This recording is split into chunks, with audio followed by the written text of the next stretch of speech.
All right, we are live, ladies and gentlemen. Sunday night football. We have what should be a pretty good game tonight. I'm excited to check out what we have on tap this NFC heavyweight matchup.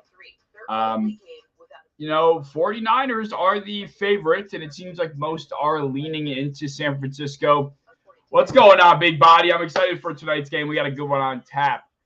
People are leaning into San Francisco heavily. I think Dallas has a chance. They're going to have to slow down that run game. Obviously, that's been the engine to this 49ers offense.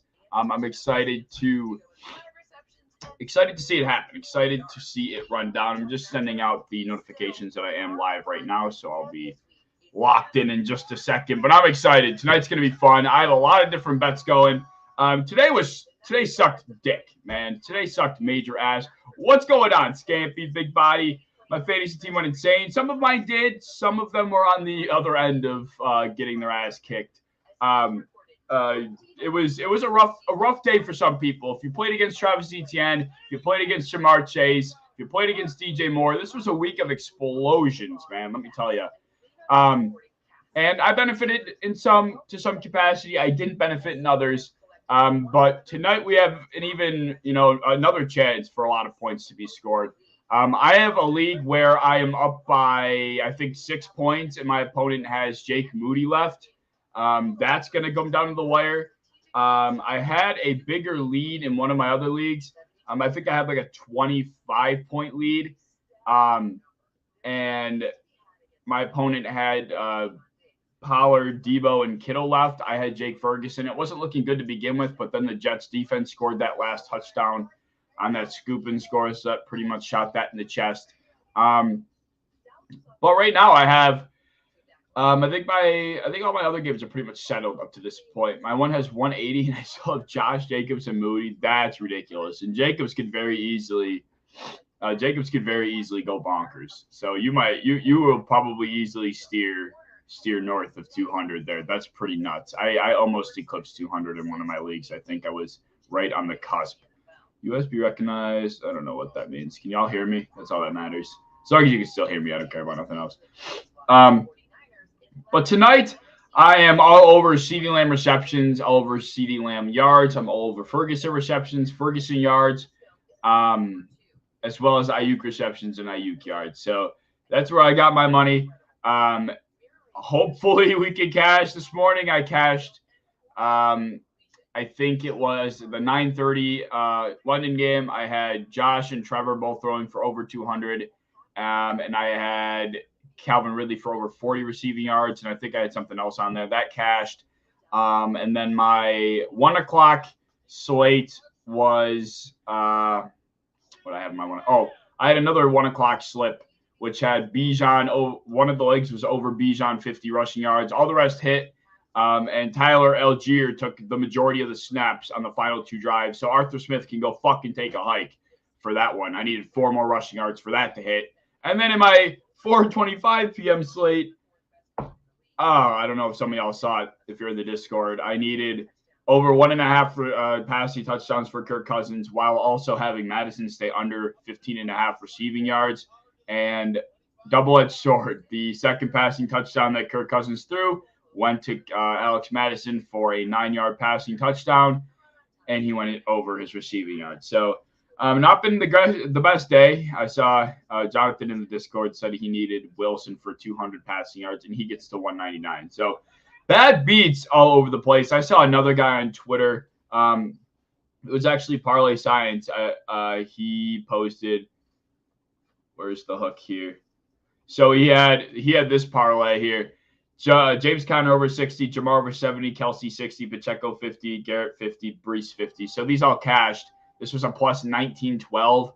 And James Conner, who had 46 rushing yards in the first quarter, and he would end up falling under because he got hurt. So, I mean, this was just week 5 has featured some bad beats central for more people than not, I feel like. But hopefully tonight we can luck out. We can have a little bit more in our favor here, because it's not been too pretty, at least for me, up to this point. I think I'm pretty much even on the day, and now I got my money Sunday night. So yeah, we'll see. It's either I'm profiting or I'm not. It's either I'm profiting or I'm not. It's the name of the game. Oh man. Yeah, but yeah, there's a couple guys I follow on Twitter. I also, if you have any recommendations as far as wrong arrow, as far as what I should put next to me here, I want to have something going on. But because I stream the game, I'm usually a play behind. What my plan was to have the ESPN Gamecast doing play-by-play right here. But that goes ahead of my live stream, so it spoils what's going on for me, and I don't want that happening. So I had to change it to something else. On Thursday night, I did my Twitter feed and just looking at some other people's reactions to some of the big plays. Excuse me, that was fine. If anybody has any other ideas that I can put here, let me know. But right now, I'm probably just gonna ride with my Twitter feed because why not? Because why not? Thursday night was fun. Yeah, Raleigh. Yeah, let's talk about the Bills for a second, huh? So this morning we saw my beloved Buffalo Bills take on Jacksonville in London. And the big talk of the town has been how we did not get to London until what was it, Friday? We flew in Thursday night, got in Friday. And you can tell we started off slow. The offense was not the same that we've been seeing over the last couple of weeks. It looked sluggish, out of sync. Just not what we were expecting. And, we saw the opposite. It looked like the teams play opposite roles. The Jaguars over the last few weeks have been playing below expectations, and the Bills have been playing at a Super Bowl level.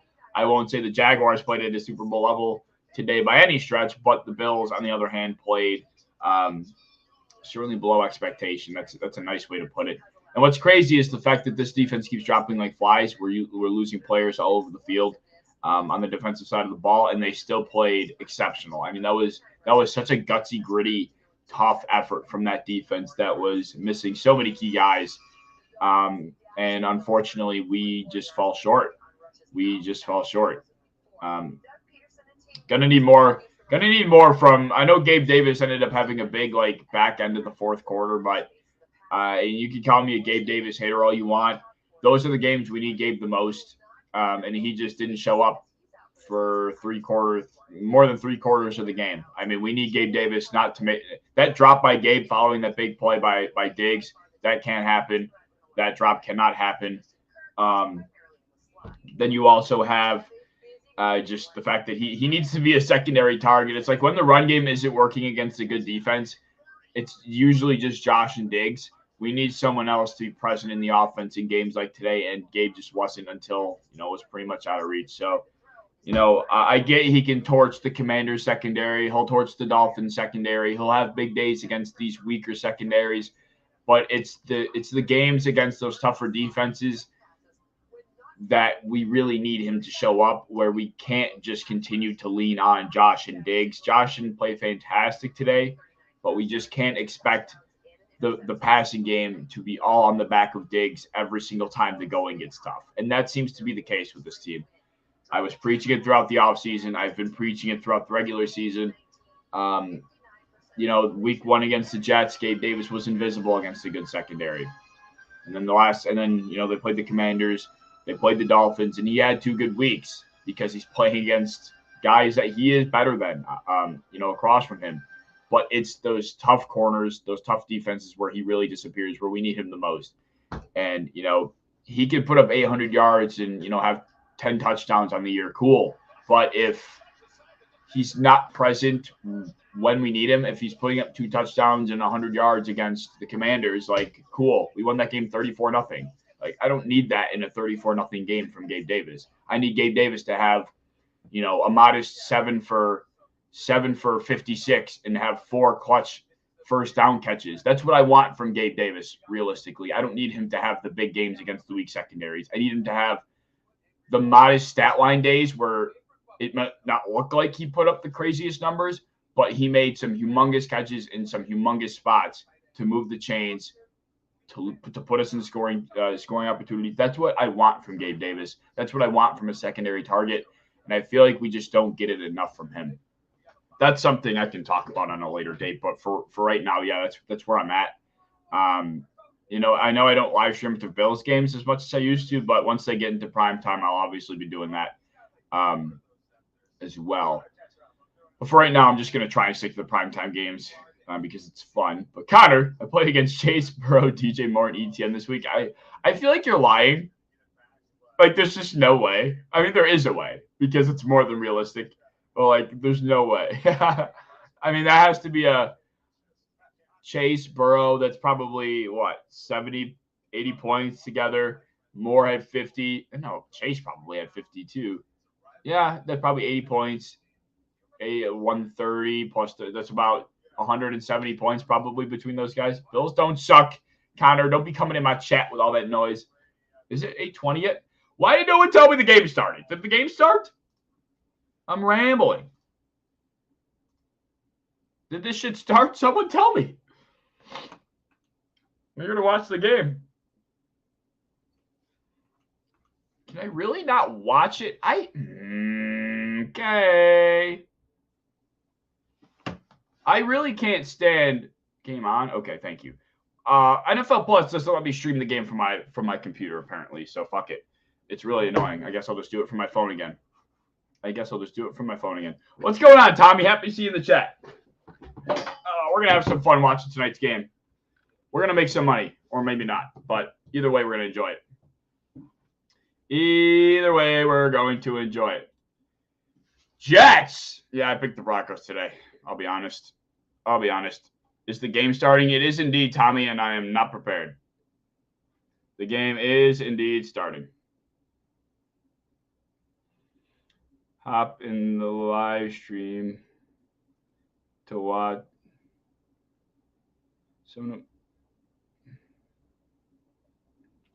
Hashtag NFL. Hashtag Dallas Cowboys. Hashtag 49ers. Get that in there. All right.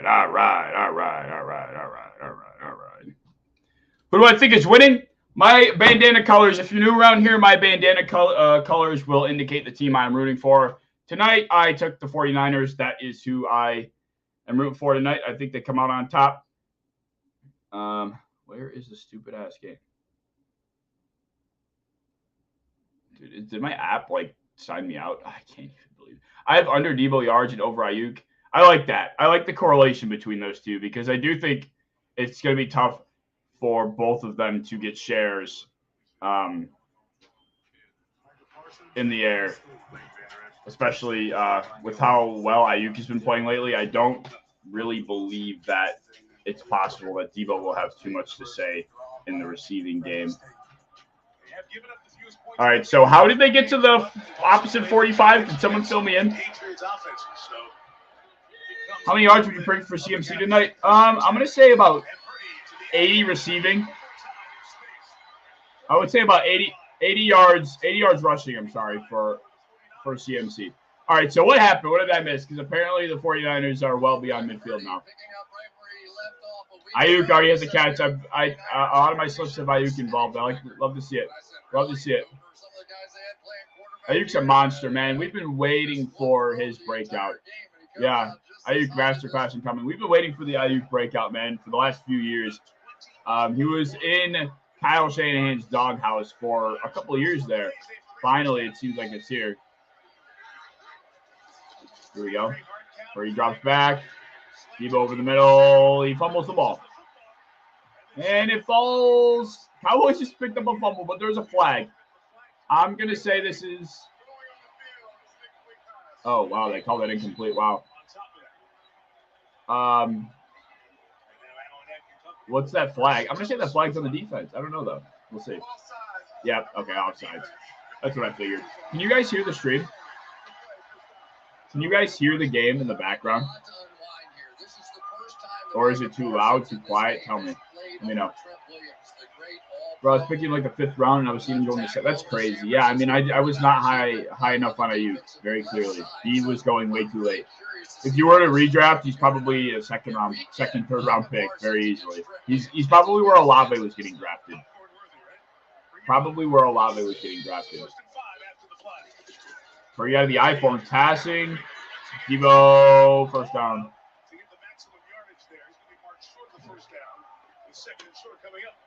I'm going to take my first loss this week. Hell nah. Am I cooking? I haven't checked the any of my sleeper. Actually, I forgot I haven't checked any of my sleeper leagues today. I haven't checked any of my sleeper leagues. Let's see if I can pull them up real quick. I want to check out the scores today. Did Debo score? Don't spoil it for me. I'm behind. McCaff. Picks it up. Picks up a first down. Don't spoil it. Yeah, they're scoring here. This might not be close. This might not be close. No, just to catch you. Oh, okay. Yeah, I mean, I already lost, Brandon. It's unfortunate, but yeah, I'm done. I'm fine. I did not deserve to win the way my team performed. Best ball not supported on the web yet. Is this a joke? Come on, sleepers. That's really lame.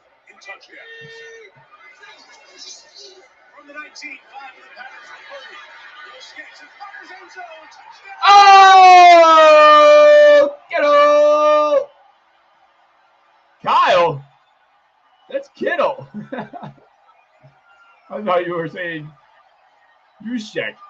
Yeah, I mean, at least I don't have to sweat it out. That's the good news. At least I didn't sweat it. There we go. This might not be close, guys. This might not be close. The Cowboys did not disrupt Purdy much that drive at all. That's a good throw. I mean, how the hell is Kittle that open, bro? I mean, it's a great throw on Purdy's part, but how in God's name is he that open? I'll never understand how the 49ers guys get so open. I need Debo to only have like 10 points for me to have a chance. Let me check out what the stats are. At least have ESPN to check out the stats.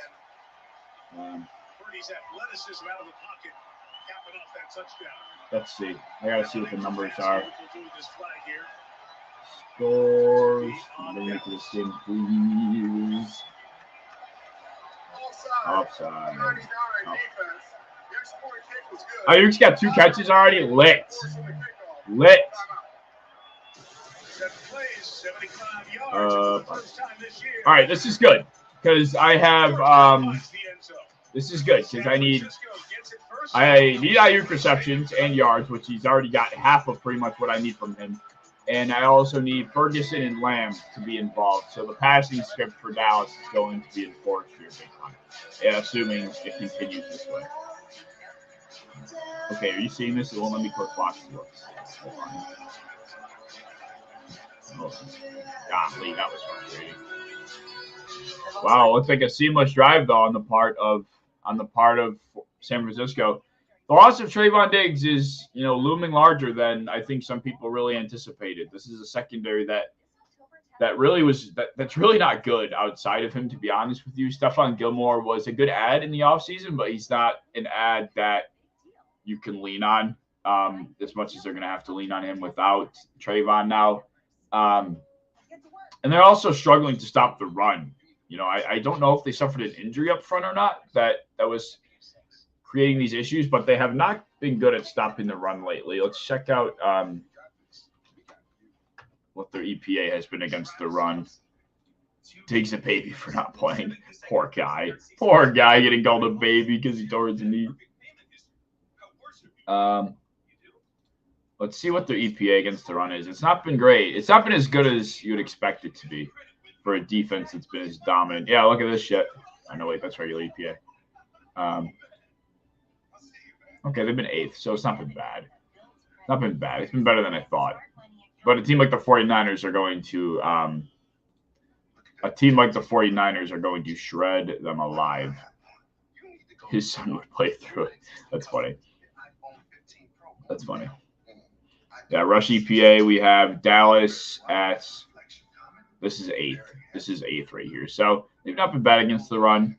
Obviously top 10, but it's also earlier in the season, so it's hard to necessarily say they're a good rush defense with such a small sample size. Oh, man, but they're in trouble. They are in trouble. Stephon Gilmore's already got 3 tackles. CMC, what about CMC? CMC is probably going to have a decent day. Huh. CMC's, I mean, the 49ers. I'll tell you one thing, though. I made a TikTok about it not too long ago. I was talking about how I'm worried about the amount of touches that CMC is getting in this offense and how they're really not taking him lightly. Like, he's got 3 carries already. He's averaging right now, Christian McCaffrey's averaging going into this game, 24.5 touches per game through 4 weeks. That is the most touches by a running back since 2010 that was over the age of 27. So no running back 27 or older has ever averaged 24.5 touches per game. So I think, to me, that's a little bit concerning, especially considering the fact that he's had some pretty not great injury history. Who cares? The 49ers are going to care if he drops. That's who cares. All right, here we go. Game's back. That's who cares.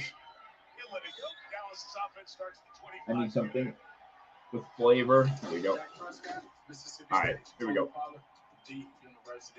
Tony Pollard, the University of Mississippi. Brandon Cooks, Florida State.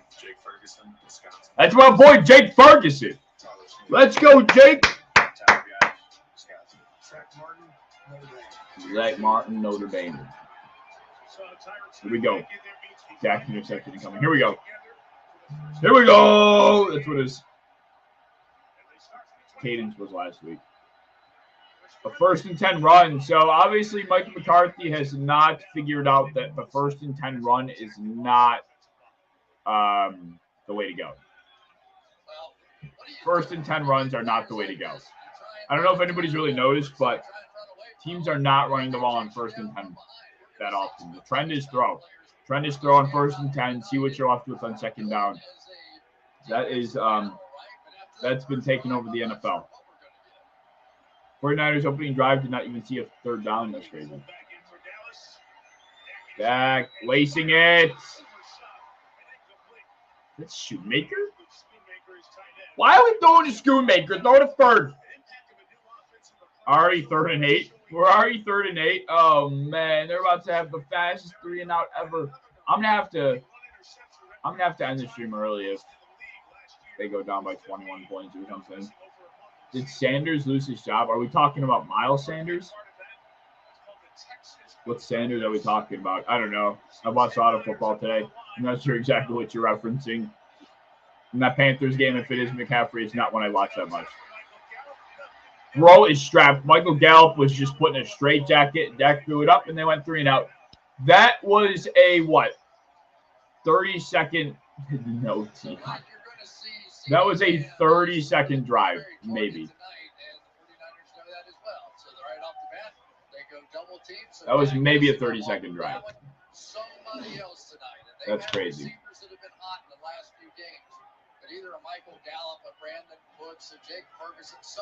Red Gatorade's the best Gatorade, by the way. Red Gatorade's the best Gatorade, by the way. How long did that drive last?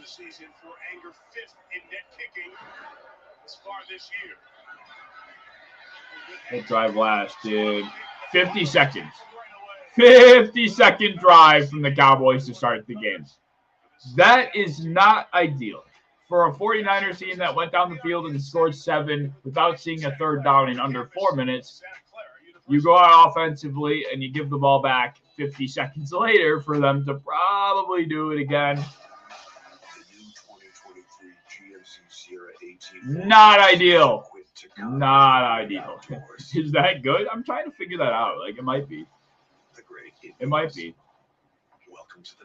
Everyone was on the Cowboys hype wagon this offseason, and for good reason. You know, they made a lot of moves. They made a lot of moves that could warrant it.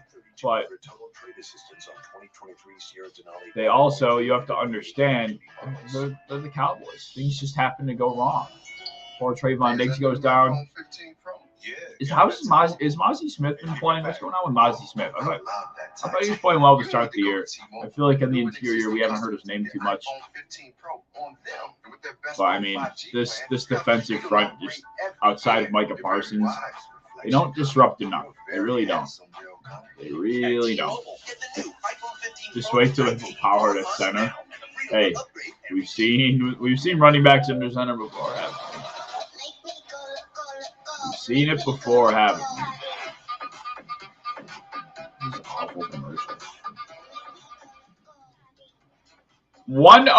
I'm not gonna take my victory lap on this one just yet, but one of my biggest takes this offseason was how the Dallas Cowboys deciding to go from Kellen Moore at offensive coordinator to Mike McCarthy play calling this year, and letting Kellen Moore go to the Chargers. And the Chargers offense has, obviously now they lost Mike Williams, so it doesn't help their cause, but they've been pretty damn good. And Kellen Moore has them, have them firing on all cylinders for the most part. Meanwhile, the Dallas Cowboys offense, it's not been bad, but the play calling has been suspect. You also have to worry about just like I said, the first and 10 runs that we were just talking about, like that's a Mike McCarthy call. He's not catching up with the times. This is not a guy that is privy or that I'm confident to change his ways, to adapt to the way that these younger guys and these advanced offensive minds are calling the game. The Cowboys offense is a unit good enough to keep up with these trends, and I'm not sure Mike McCarthy is good enough to put his roster, his team, in a position to follow these trends. I don't trust him. I think Kellen Moore is. And we've been seeing the results of that. We've been seeing that Chargers offense be pretty successfard. All right, here we go. Here we go. Ready. 78-yard driving coming. McCaffrey for 6. Easy 6 for McCaffrey. Micah versus Trent is an elite matchup. Yes, it is. Honestly, they'll probably try to keep Micah away from Trent as much as they can. Here we go. Here we go. That shit was annoying last week. Everybody you talk about, as far as the defense of the Cowboys or anybody that's played him, they go, he just makes such quick decisions. He goes from 1 to 2 to 3, like he's been playing in this league. 2nd and 5 out of the I-form. Use second motion, picks up a block. McCaffrey, they could have had him in the backfield, but McCaffrey is just good enough to pick up 3 yards anyway. They've been going at it to start. I'm not watching. I gotta pay attention. Closely.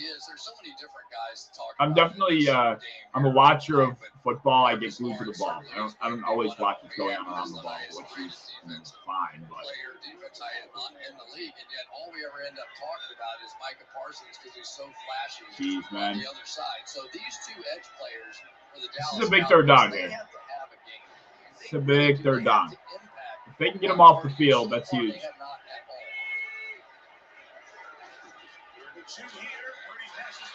Oh, they got him. That's huge. This defense stands tall. Bat down at the line. Of course, Brock Purdy throwing over the middle. Bat down. That's huge. Off the head. Off the noggin that was going to McCaff's half over the middle for what would have been his 5th touch of the game already. Trent has been destroying him. I mean, Mikey can only do so much. The fact, I know Randy Gregory isn't exactly, that guy at this point in his career, but now the 49ers are adding him to their pass rush. That's pretty wild.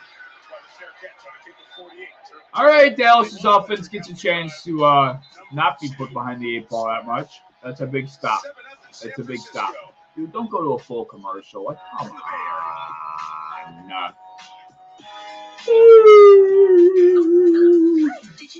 We have to go to a commercial like that. Here we go. Oh, man. The color always kind of fades. Add Downy to your wash to protect your clothes. Here we go. We really had to go to a full commercial after that. That's really miserable.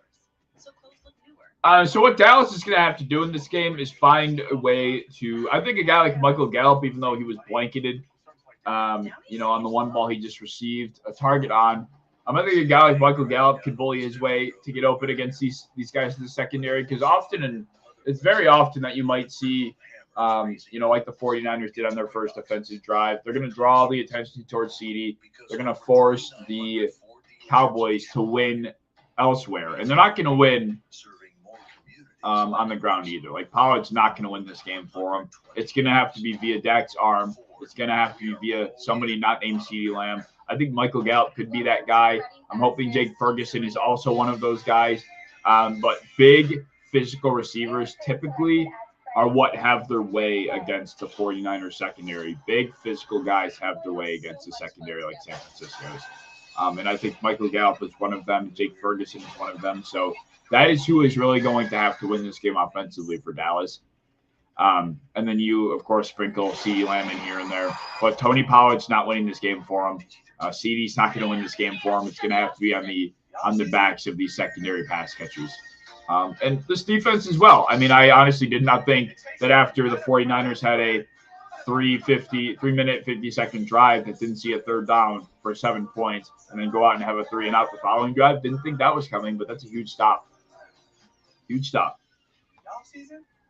Who is the hottest player in this game? That's a tough question. I'm going to say, is McCaffrey a lame answer? But it's probably McCaffrey. There might be some, second stringer that we don't even know about. Pretty attractive. But McCaffrey's probably the stock answer, right? McCaffrey's probably the stock answer. Holy shit. Dude, somebody's got to tell me to update my scoreboard. It's 7-0. It's 7-0 out here. Help me out. I want this right there. Okay. Oh my God, I'm going to update my scoreboard. All right, here we go. Here we go. Dallas drops back. Pollard out of the backfield. He's going nowhere. Bosa is an attractive guy. That's true. That's terrible. That's an awful start.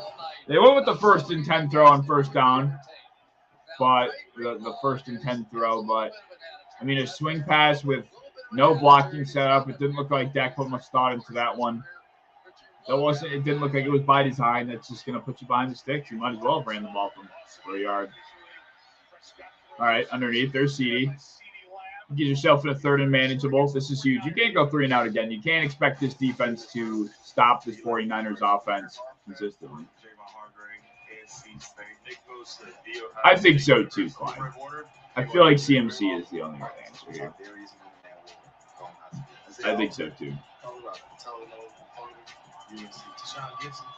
Talanoa Hufanga has some wild hair. I like it though. Let's go. Let's go, Dak. I want to see you get a first down. You sacked. Fucking hey, Dak. Hot take, I hate the celebration. I hate the Nick Bosa shrug celebration. This shit's so annoying. It's such a bad celebration.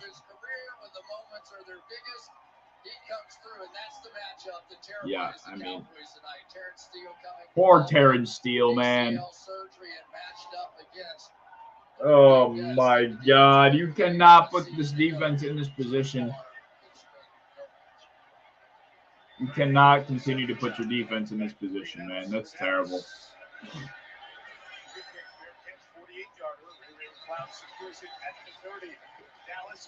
You like the shrug? I don't like the shrug. It's the same thing over and over again. I like the TJ Watt celebration where he's pulls his arm back, his knee comes up. I like that one. I know he's getting old, but I love the Fletcher Cox army crawl and then sniper celebration. I always love that from Fletcher Cox. I don't think Dallas will have more than 10 by half. You might not be wrong. This is an abysmal showing. This ball needs to get out. Cox is great. He's just old. Let's see what the timeline's talking about here. I mean, if this game gets out of hand, like I'm gonna be kind of pissed. Oh my God, I saw some. Hold on, there's this tweet. On a side note, I saw this stupid ass tweet from one of these stupid ass pages on Twitter that pay to verify themselves to make it look like they're legit. Josh Allen looks done with Stephon Diggs. Buffalo Bills will have to make a decision. One will have to get traded. Like, what the fuck are you talking about? One will have to get traded.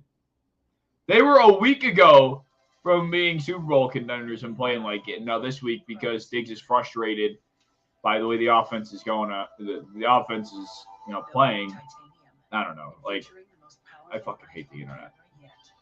What is the best celebration in football? It's a tough question. The best celebration in football. It might be a very cliche answer, but I love the CD sniff first down. I'm not sure what he exactly calls it. I love that celebration from CD.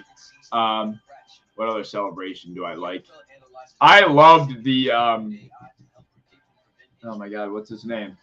The John Brown, like, I don't know what John Brown did with his arms, but like I love the John Brown like spastic celebration. That was always one of my favorites. I don't know what he called that. I think when Seahawks had their whole defense, yep. I love the coordinated ones, but it doesn't count though, like, because they don't always do that. I mean, I guess they kind of do. I'm talking about like one guy though, like what individual player? Yeah, CD's first down is good. CD's first down is quality.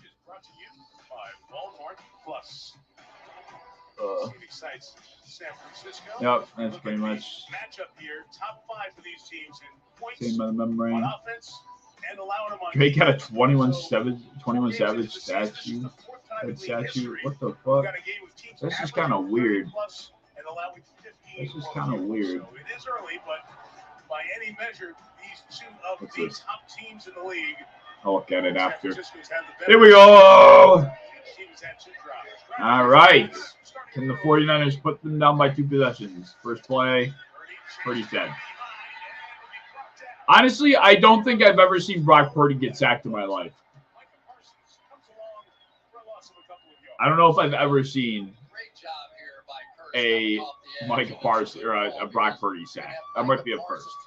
Inside, which is going to give the direct path to Purdy there on the outside for J-Ron Hurst, and that added speed. Here we go. Can this defense keep up so they could not get there after a terrible first drive? So they're bringing a little help out of the secondary. Good call by Dan Cook. Back in the I form. They love the I form. Huge check motion. Here comes Debo this time out of the backfield. Gets the edge. About an 11-yard gain, 10, 11-yard gain. Debo. When Ayuk plays, this is where Debo gets his touches for the most part. If you're a 190-pound quarterback, to see Debo Samuel coming at you, right? I mean, he's all thighs. That's all he is. It's the entirety of his body. And that time, man, Debo's a freaking tank. Any Tyreek celebration that's different, yeah. I do think I like his celebrations. He does something different usually for the most part, right? It always seems to be something different. Really good tackling defense with Dallas. We have to prove it. These guys are hard to the McCaffrey carry. First down. Let's see. Like I said, McCaffrey is on pace for 24.5 touches per game. Let's see what he gets to today. It really is. It's almost positionless football on the offensive side because this flip is the main one. Good point. Good point. I think I knew that. I don't like the Waddle either. I think that's corny. I don't like Jalen Waddle's Waddle. I think that's mad corny. Unpopular. That might be an unpopular opinion, but I think it's mad corny. It forces the defense to kind of just stay put, and that's going to give them first and 10. There's another McCaffrey touch. About 6 yards. CMC is injured, non-contact. You're lying. Stop it. You are always trolling. Actually, you're not. You're actually not always trolling. See, I'm glad I'm not the only one that thinks this. Glad to see them not using CMC. Never mind. Yeah, no, I I think he's well on pace to probably have the same amount of touches. I think he's up to 6 or 7 already in this 5, 6 or 7, something like that in this game already. And it's only the first quarter. Never mind.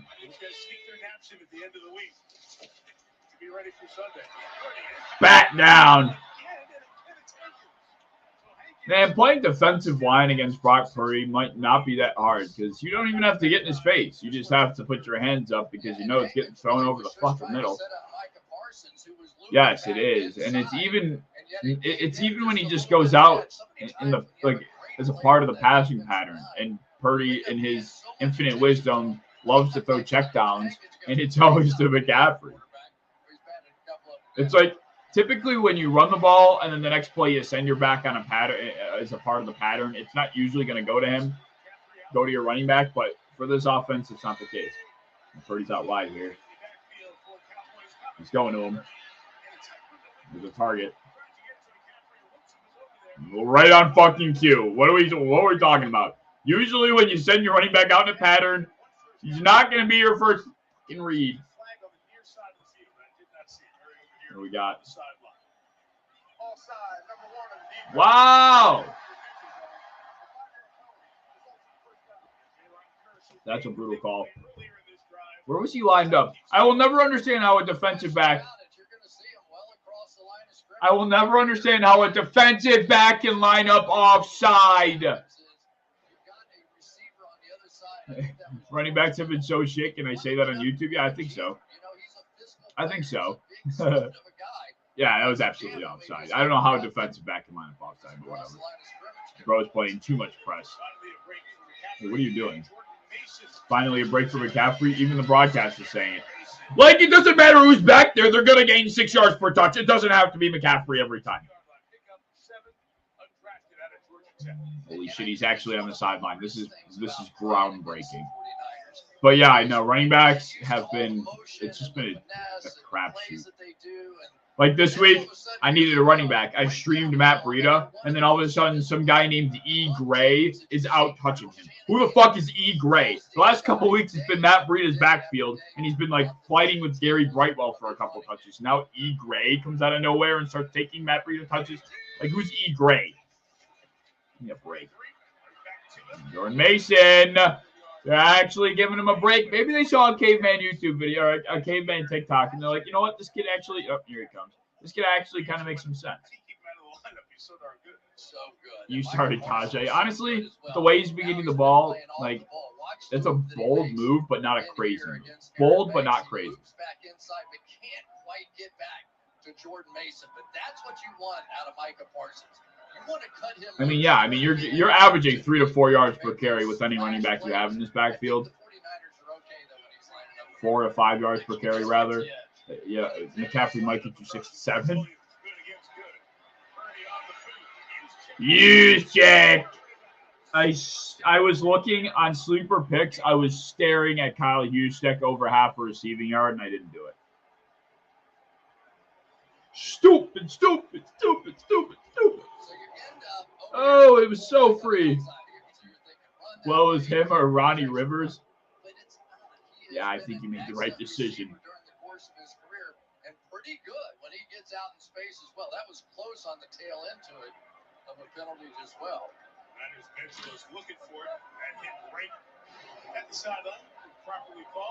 Now Devo's in the backfield, and McCaffrey split out in the pattern. Why even bother having him on the field if you're going to do this shit? That was going clean. Or CMC. Here is it. I want to know your guys' thoughts on this. So, let's say there are two teams, like there always are, and in the second half, one team is down by 10 points, 10 or less points, and they have all three of their timeouts, but it's like early in the third quarter, and they call a timeout to prevent a delay of game. Am I the only one that thinks that's stupid when you're down by a 1%? Oh, wow. When you're down by not too many points, to waste a timeout in a close game just for the sake of saving 5 yards on a delay game. I feel like that's stupid. Like it's a losing play in the long term, I feel like. Like today, the reason I ask is because I saw McDermott do it with one of our timeouts early in the third quarter that we could have used late in that game, but we burned it because we didn't want to lose 5 yards on a fucking on a delay game. Like I just think it's stupid. And that ball by Purdy, by the way, that missed Ayuk or that was behind Ayuk is exactly why he's not that good. But nobody wants to hear that because he's got pretty box score numbers, and that was too high. And that was too high. Why are you putting the ball over his head when he's got somebody running on his back? Put it in front of him on his chest, Brock. Holy shit. Let's see this ball. That's another conversation people hate to acknowledge. Too high. Should have had it. Absolutely should have had it. I mean, that was behind him and high. Like, what's that ball placement, Purdy? Nobody likes that conversation. Yes, Purdy just loves to chuck over the middle. It's just the fact that he's got the pass to do it all the time.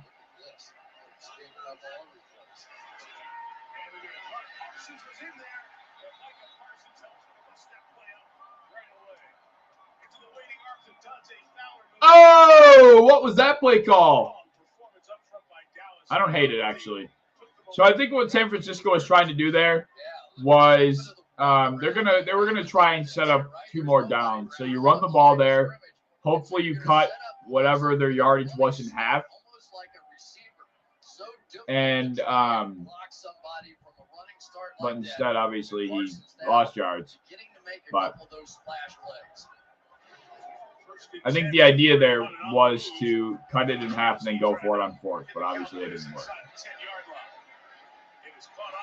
Wow. Ronnie Bell. Is Brock Purdy a top 16 QB? Is Brock Purdy a top 16 QB? Let's do it real quick. Hold on. What can I look up? I don't know. Let's do. The NFL analyzes millions of simulations with AI to help predict and prevent injury. We'll do our live. All right, let's count real quick. So here's the depth charts of all the quarterbacks. We're going to talk about the definites. Josh Allen, that's 1. He's definitely not better than. Josh Allen is definitely 1. Tua is 2, absolutely. Lamar 3, Joe Burrow 4. Trevor Lawrence 5, Mahomes 6, Herbert 7, Dak 8, Jalen Hurts 9, Jared Goff 10, Kirk Cousins 11. We were talking about something so unrelated. Kirk Cousins 11. Stafford. Wait, holy shit! What just happened? Okay, hold on. We'll revisit this conversation. Fucking Tony Pollard just fucking fumbled. The Cowboys are desolate. They're screwed. Good night. Oh, Tony! Of course, Fred Warner did it.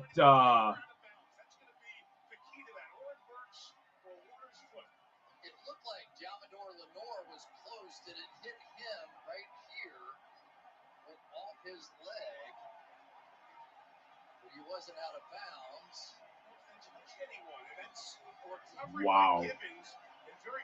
That can't happen, man. That is such a crucial. Fred Warner is up. How'd that ball not go out of bounds? Let's talk about that. Like, physics fucked over Dallas there for sure. Look at this ball. Dude, that was well on its way going out, and it just backspun its way back in. That's crazy.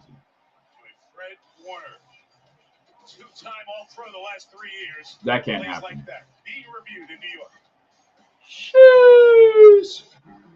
Keep naming. Okay.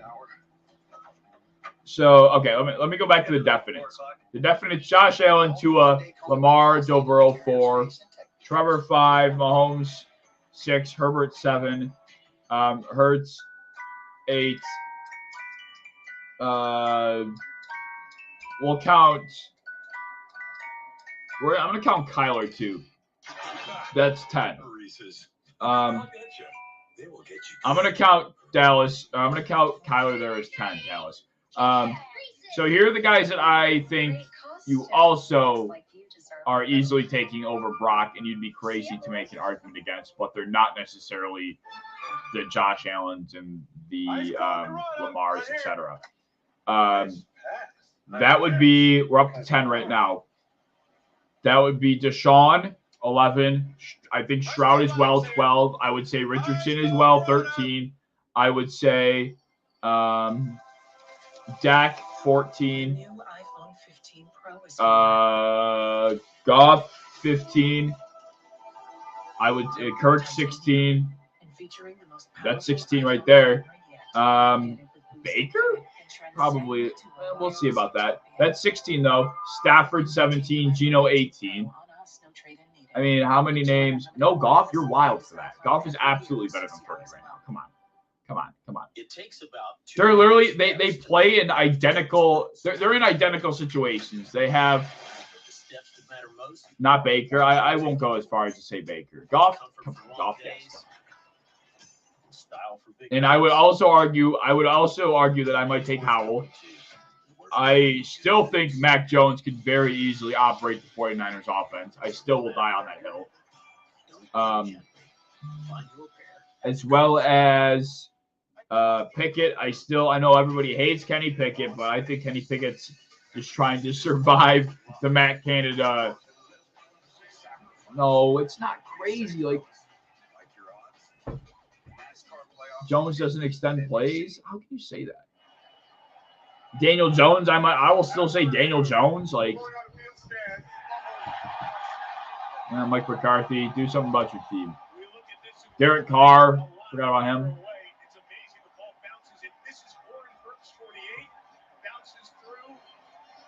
That's a crazy bounce.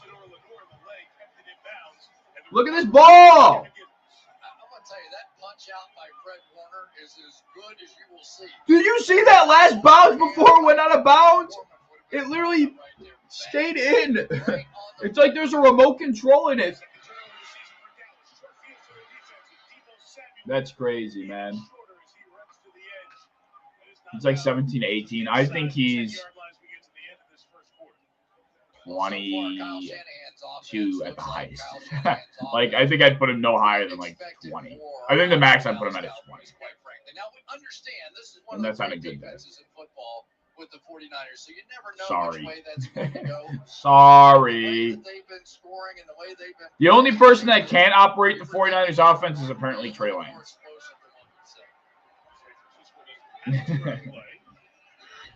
Hot. Fuck.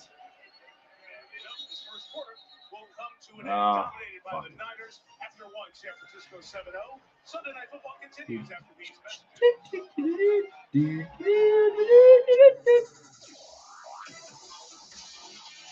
Oh, wow, this is a crazy commercial break. Then Tua ain't top 16. I mean, that's not necessarily crazy to say either, is it though? Like, I think he is right now, but like, I think you can make an argument that he's not. Like, you got Josh, Lamar, Joe, Trevor, Mahomes, Herbert, Hurts. I think you can argue Dak. That's 8. Stafford, 9. It might be hard to argue that. No, I think realistically you find Tua falls in that Kirk Cousins. I can't say his name anymore because that's just not true. He's that good. Kirk Cousins, Jared Goff tier. That's where I think Tua falls. Geno Smith tier. Hold on. Let me pull up my quarterback list from this offseason. This commercial break music is crazy. Tua's like 9 or 10. Tracking the nope, not tracking. I have positional rankings. Here we go. So this is what I had prior to the year. Why the fuck did I get frowny face? Why am I getting a frowny face? Load my document, bro. Holy brother. Is it like a corrupted file? Like, what's going on? What's the deal here? How do files in a cloud get corrupted? Is that a thing? Is that a thing? Okay, here we go. I'll acknowledge that in a second. The game is back. The game is back. Tony Pollard fumbled the rock. The Dallas defense has been on the field 3/4 of the game so far. And somehow it's only 7-0.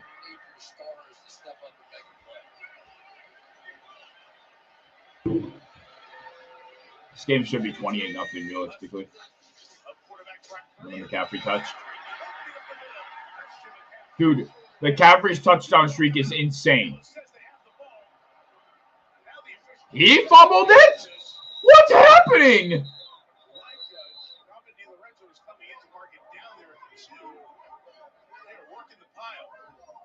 Okay.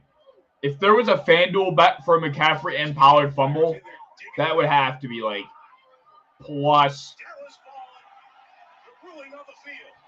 What would be the odds on a Tony Pollard, Christian McCaffrey fumble on back-to-back plays? Like plus 96,000? Wow. What happened was that McCaffrey lands right on top of Lewis, so nothing ever hit the ground. So as he was grabbing it out, it fell right into his arms.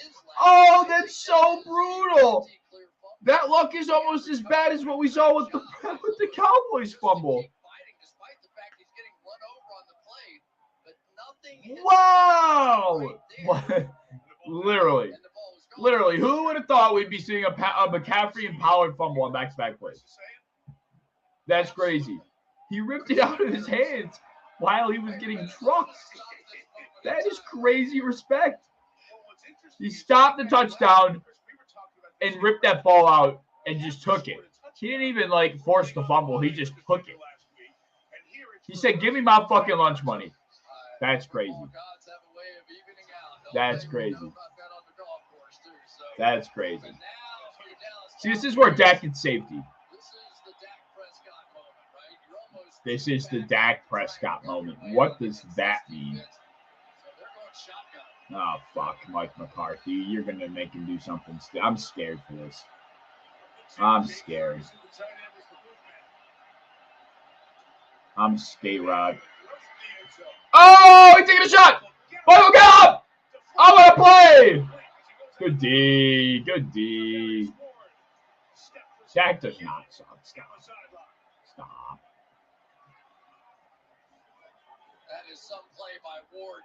What a play is right. What a play is right. Good job, Pollard. That was a clean pocket, man. What a play defensively, though.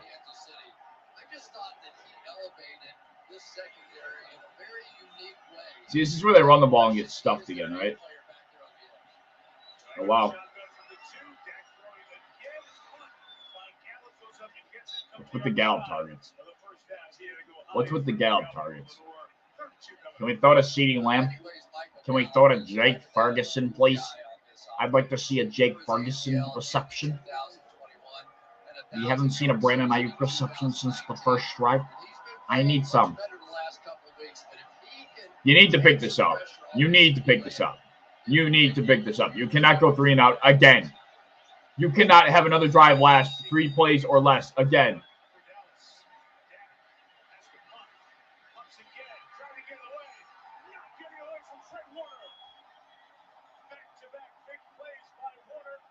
Motherfucker, this is miserable. What did Mike Tomlin tell us about a week or two ago? He said, I've never been in stadium with Fred Warner. So when you play against that guy, I mean, I don't know what else he could have had, but it didn't look like he had much.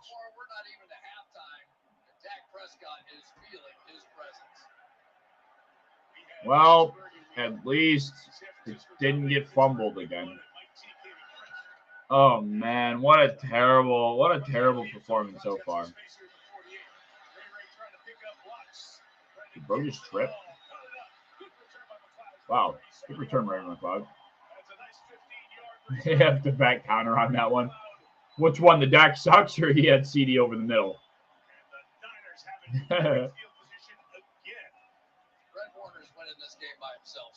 Yeah, Fred Warner is a sack, a forced fumble.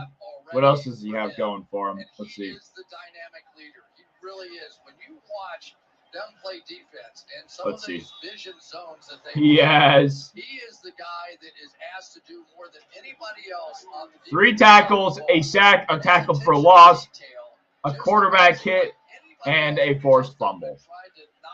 That's just your average stat line for a guy like that. Oh, trickery bullshit. Get off! Touchdown on the trickery! Enemy run! Play action.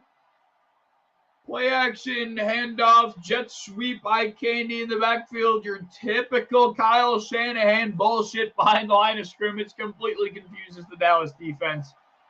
And finally, they give in. Finally, that Dallas defense gives in. It was about time. I mean, I was shocked that they were holding them as long as they were. They finally get their second score. We have a 14-0 game. I thought it was going to McCaffrey. Wow. This game might be over. This game might be over.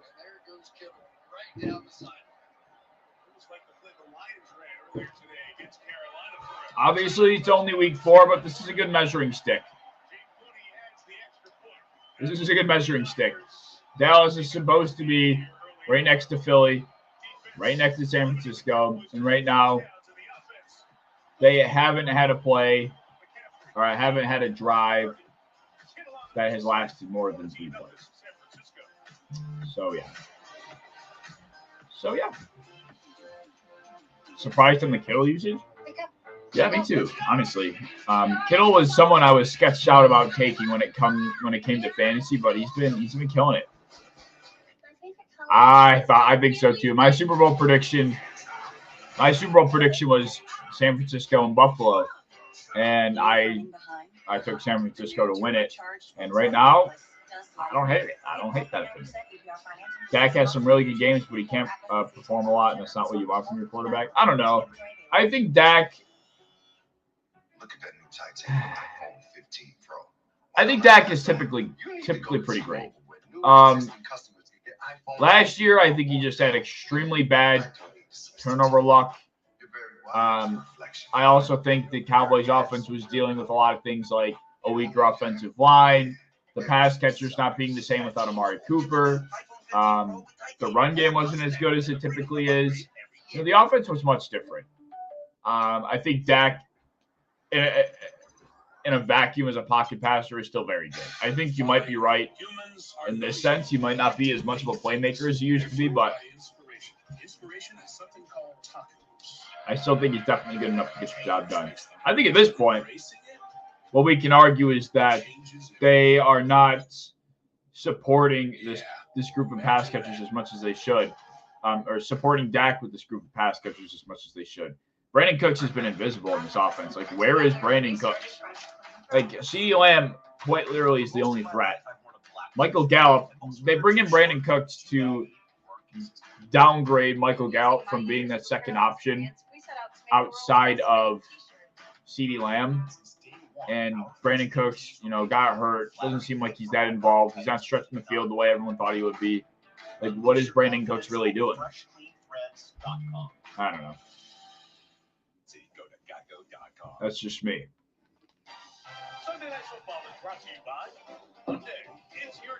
Dak seems like he's on the way down. I don't know. Like,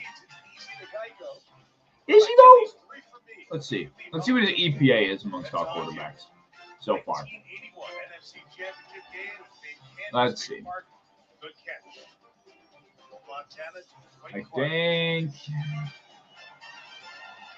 Hardcore 87, 85 worn by George Kittle in a big playoff game. Last year, and has Nah, man, I don't think so. I think Dak is still a top 10 quarterback. I do. I think I can confidently say that. So Dak Prescott, this is the How many Eagles fans, in my opinion, is very valid. Who's Connor? If you were to remove your bias, do you think Jalen Hurts or Trevor Lawrence is a better quarterback? And then Clyde, what do you think as well? Who's a better quarterback? Because going into this year, I put Trevor over Hurts, and I still think I'd stand by that. But I do want to get your opinion, because that was one of my biggest debates this offseason, was who is better between those two. And I got flamed for saying Trevor's better than Hurts. Sorry. All right, this offense needs to have a sustained drive. It needs it.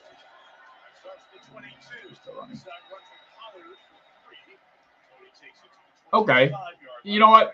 That is not an incorrect statement. Like, you are stating a fact, especially in terms of Hurts win more games. Probably Trevor, though. Yeah, oh, well, who's hurt? Who's that? Oh, their center. Yikes.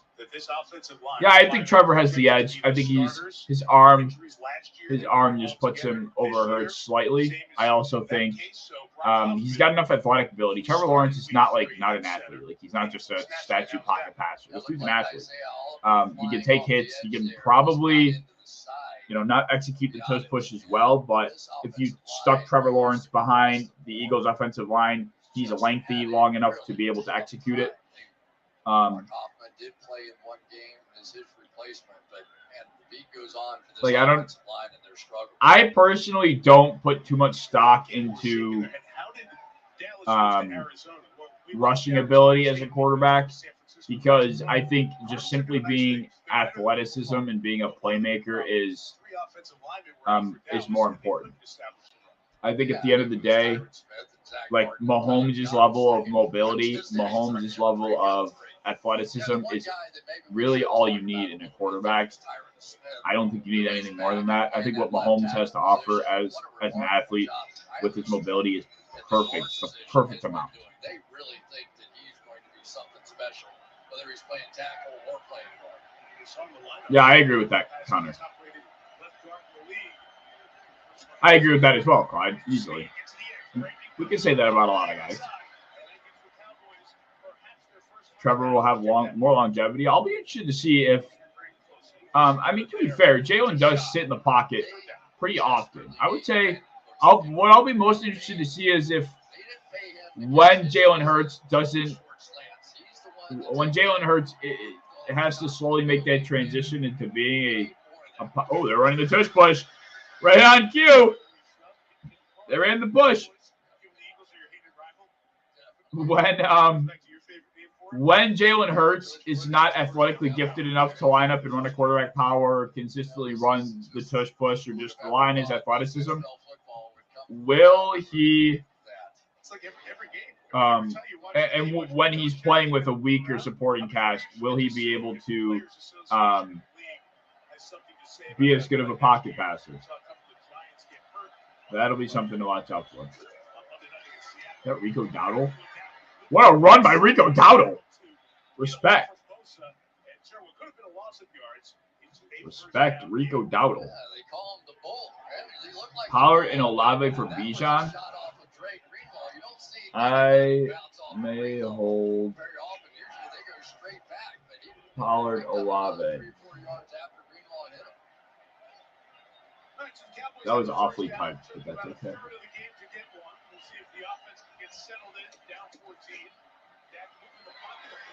What a throw. Speaking of Brandon Cooks, we were just talking about how Brandon Cooks is invisible. He's got two touches on this drive so far. 2 touches. If you can't block him, just run away from him. Yeah, Hurts is an extremely he's an extremely pleasing pocket passer. When he has the time.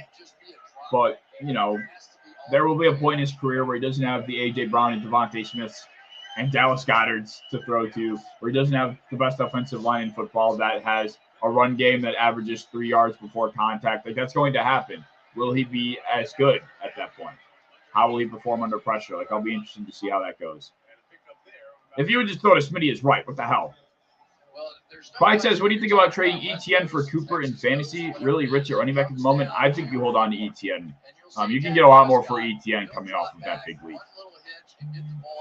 I think especially after this week, this is a very good sell high opportunity. So I think you can probably get more. Amari Cooper, Deshaun Watson just doesn't move me. So I'm worried about any pass catchers over there in Cleveland.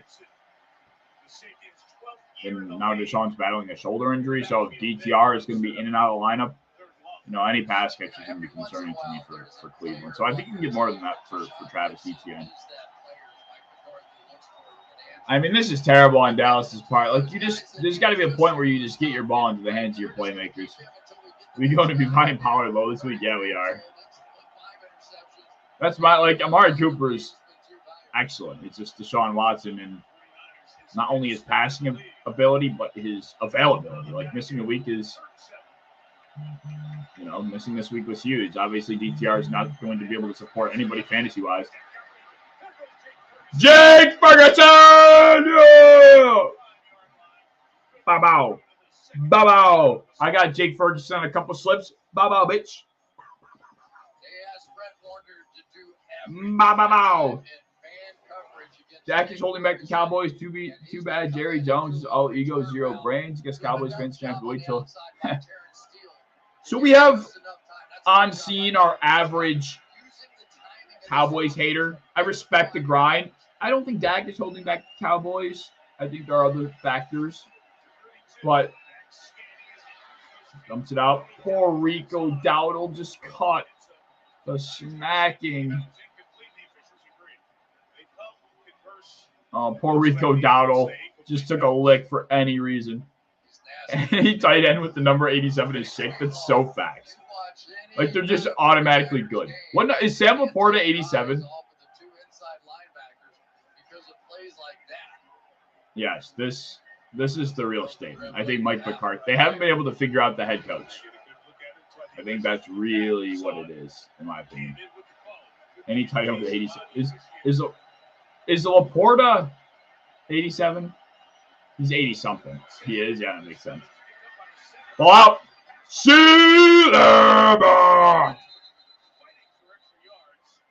Shady. Give me my receptions.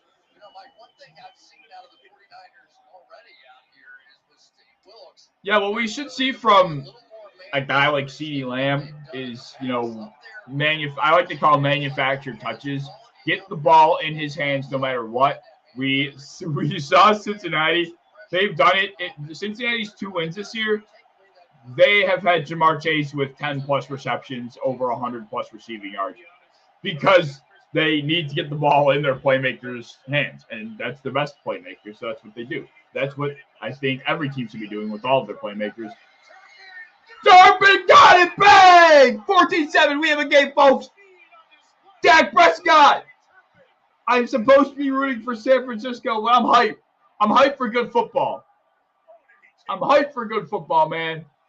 Bang! That's why Dak Prescott's not overrated. He stood in there and delivered that shit. He got killed. Dude, that's the shit they do with Tyreek Hill every play. Bang! Same here. I just want a good game. I'm right there with you.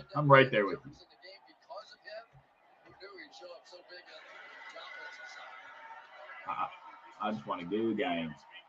That was a beauty of a pass. Stood in there and got killed. Put it right where it had to be.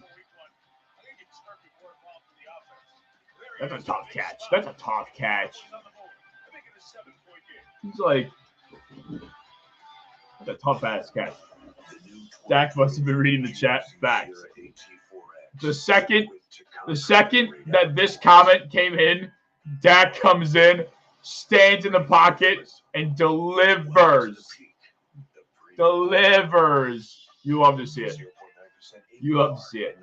Not saying Dak getting a good QB is just getting worse, but better from last year so far. Yeah, I think Connor, one of you guys said it. Connor is just Dak is just declining athletically. I think that's a fair take. But I do think he needs more help. Like Kevontae Turpin, like he's good, but he's a gadget guy. Like he's not going to get it done on a consistent basis.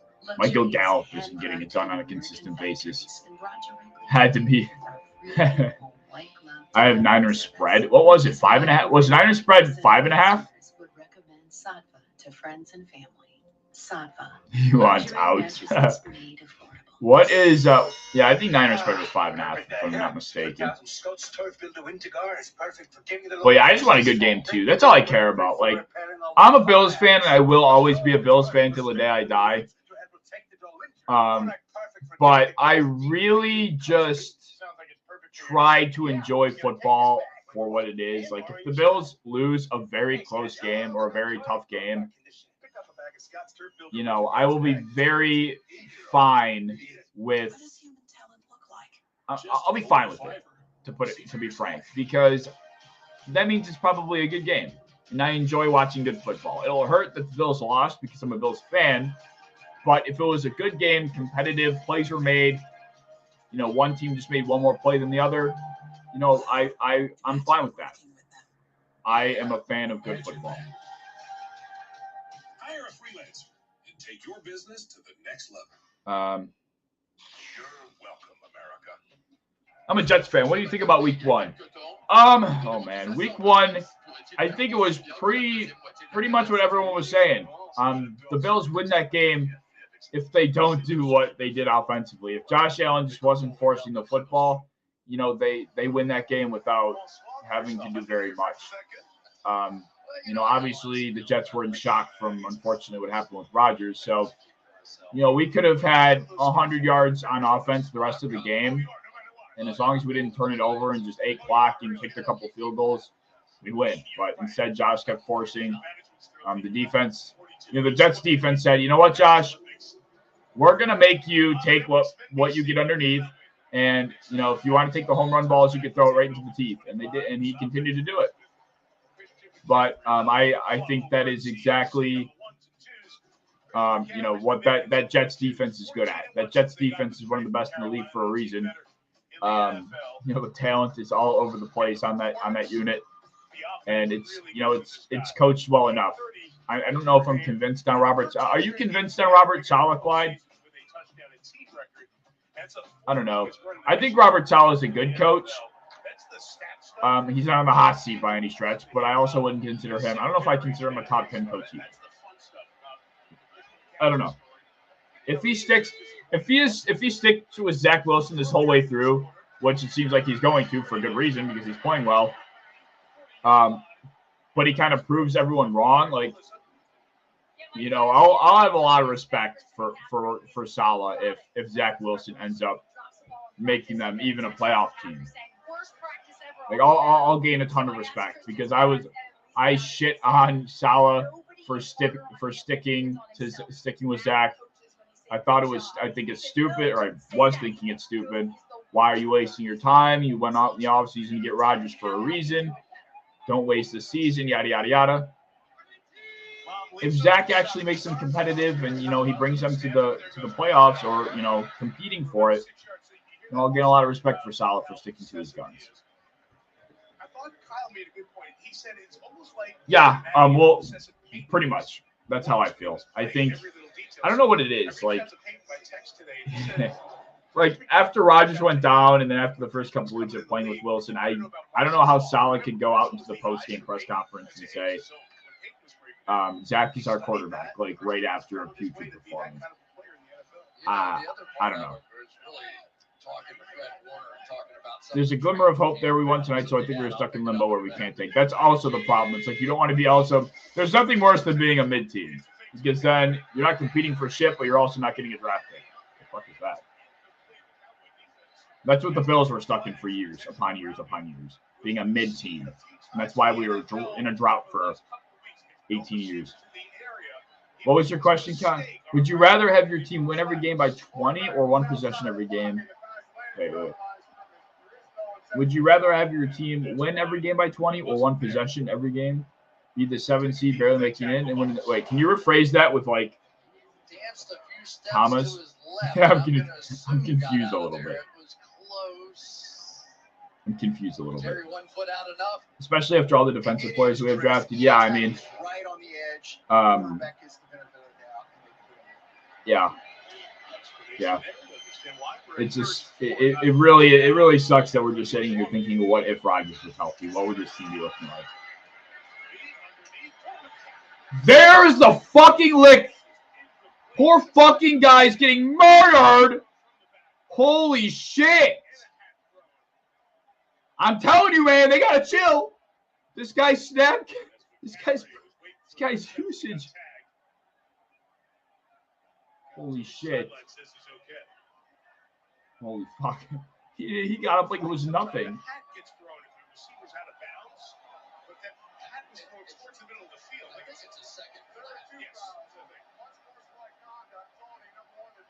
Wow. 20?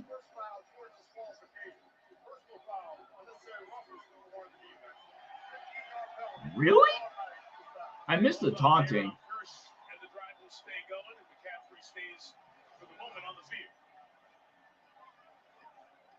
Oh, yeah, I mean, that's a penalty. Right there. And then J-Rod is, I don't know what he did after that.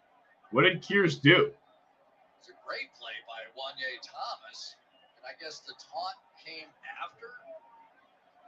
Standing over that's what I'm saying. Like, yes, let me just throw to my fucking running back who's having 3 guys collapse on him with the sticks. Like, that should be, like, you should be looking at your tight end in a spot like that. Fuck. Win every game by 20, going 20-0, or every game close, be the 7th seed, almost missing the playoffs, win the Super Bowl. I'd rather just be the underdog. I think I'd rather be the underdog, be the 7th seed, almost missing the playoffs, win the Super Bowl. It makes for a better story. Like, if I'm winning the Super Bowl either way, I want it to be a better story. I think I'd rather just, if I'm winning it either way, I want it to be fun, exciting. Like, if I'm winning every game 20, by 20, it's like you're expected to win. There's nothing worse than when you put when you're in a position that you're expected to win all the time. That's the worst position you could be in.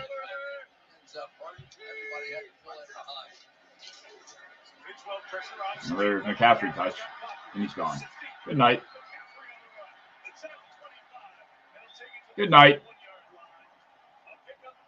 That's what I'm saying, but if you lost the Super Bowl being the underdogs, are you not guaranteed to win?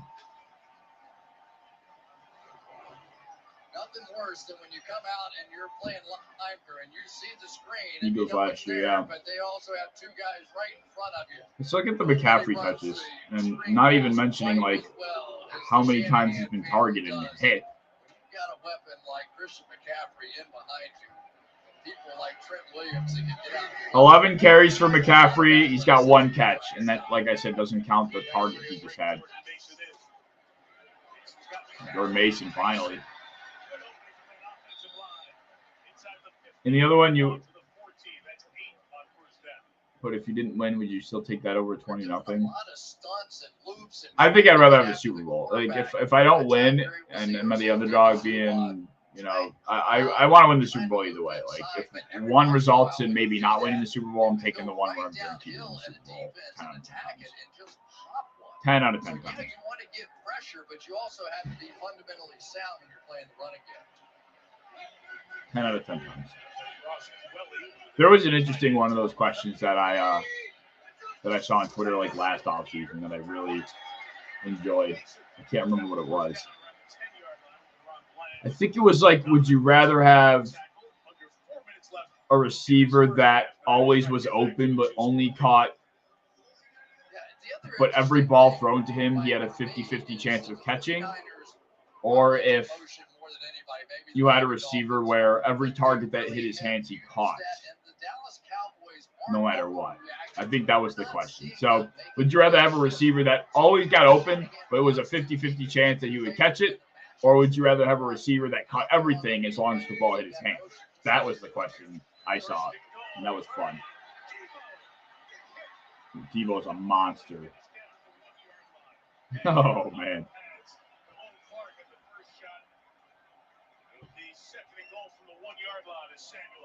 Always catches. It's tough because, like, what if he's getting, like, triple coverage? Like, how are you getting the ball there?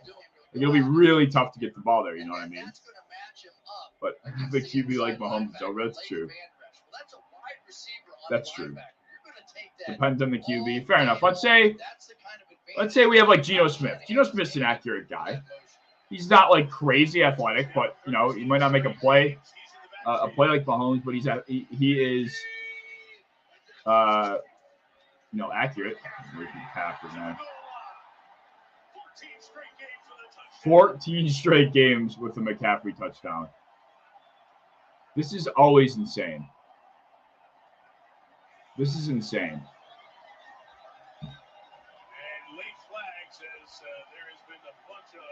This is crazy. These teams do not like each other, man. Whoops. These teams do not like each other. Tell you what, he hit Jonathan Hankins at about 330 pounds right in the chest. 21-7. And moved him into the end zone. Always catches. With a guy like Geno Smith, fair enough. What if it was like, what if we're talking about Brock Purdy? That's exactly right. What if we're talking about Brock Purdy? That's a question. Ooh. Are they throwing hands in there? Zach Wilson. Aaron Banks threw a right hook on that one. Yeah, I mean, if I got, like, They did throw a right hook. It was go Niners, I can't watch football today after the Bills game. Yeah. So that's going to be... I only finished watching football today because I got money on shit. That's really where I'm at. Today was a tough morning. So here's where we're at. The Cowboys are going to do one of two things.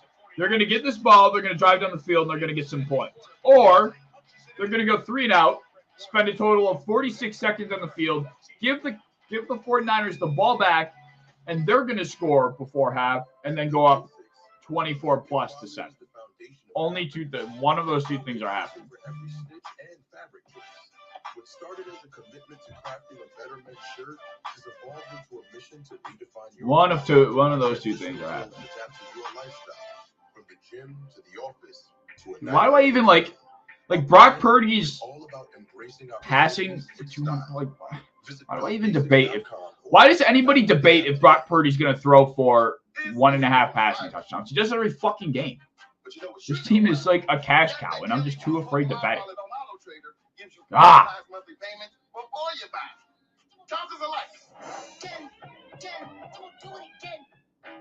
Dallas is going to have 2 long receptions and a kick. Okay. They will not have over 10 by the half. Yeah, I don't think they score a touchdown here. I think if they're getting points, it'll be 3. I agree. Absolutely. Can we provide health care I agree. virtually anywhere? We can help with that. Is it Yep. possible to Well, use Howard's not winning this game. operations issues? 4 for 8 rushing and a fumble. Connectivity and intelligence of global security networking Uh, with Comcast. That is sneeze. It's not just possible. They got to get the ball in CeeDee Lamb and Jake Ferguson's hands this drive. That's what needs to happen. So hold it up high. You're not just you're line cook. 28-21 in the pass. Life-saving. Sometimes therapies, but always there. From open. Yeah, I mean, it's just a crime that CeeDee's 2 for 14 right now. You got to get the ball in his hands, man. You got to find a way to get him the ball the same way the Bengals were getting Jamar Chase the ball. The same way the Bills get Stephon Diggs the ball. You got to find a way to get the ball in your best playmaker's hands. It's that simple, really. If you can't do that as an offensive coordinator, as a play caller, then you're failing at your position. Zach Taylor had been getting questioned. People are wondering if he's really the guy this year so far. They're wondering if they're helping out Joe Burrow as much as they can with the play design, with the play calling. What he can, at the very least, do, though, is find a way to get the ball to Jamar. That's really all it comes down to. 20 years ago, I escaped from you. And then you kidnapped me. These stupid ass like reality What's in TV the shows. basement? Get me out! Get me out! Ah! Monday is all new on NBC with the voice of the new Irrational. What's your lineup starting tomorrow at 8 7 on NBC and streaming on Peacock. Around here in the Bay Area? Oh yeah, how about Joe Burrow connection with Jamar Chase? Yeah, I mean absolutely. You are, your back's up against the wall. You're playing against the Cardinals. People are doubting you, and you come out with a massive win. And Jamar Chase is, looking like the best receiver in football. Absolutely, a breath of a sigh of relief, I would say, is the best way to put it. I think if you're a Bengals fan, you're sighing major sighs of relief. But I'm just worried that I'm personally worried as a fantasy football player that the Bengals will continue to struggle. They'll get to a point where they might be 3-6, 3-7, or maybe 2-6, 2-7, and they decide, you know what, Burrow's been playing through this calf injury all year. We're going to shut Burrow down. We're not going to make the playoffs. Why risk our franchise quarterback any longer? We're going to shut him down. And then all of a sudden, Jamar Chase is useless. I've been thinking about that. Yeah, they were just talking about in the broadcast how CD's frustrated not getting the ball, so they should probably start getting him the ball. Ferguson, though! I need Ferguson catches. I like. Why is Dak rocking the baby? Lamb is one of the best. Yes, body control. Yes, body control. Lamb is one of the best at tracking the ball and using his body to put himself in a position that will be best to catch it. Pollard's having a rough night.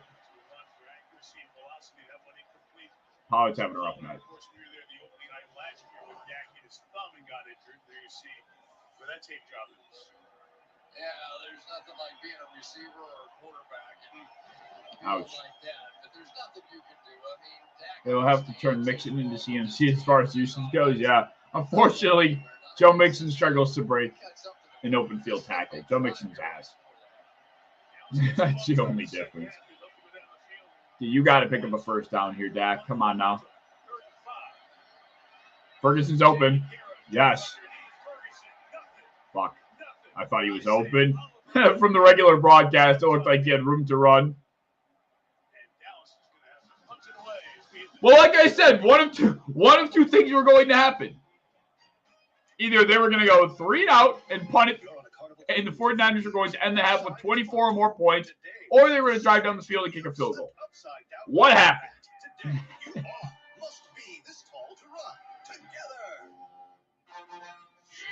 Give Dowdle the ball so CMC gets a break. Pollard. You don't have to worry about Wait, things what? like changing tax rates, Well, unfortunately, returns.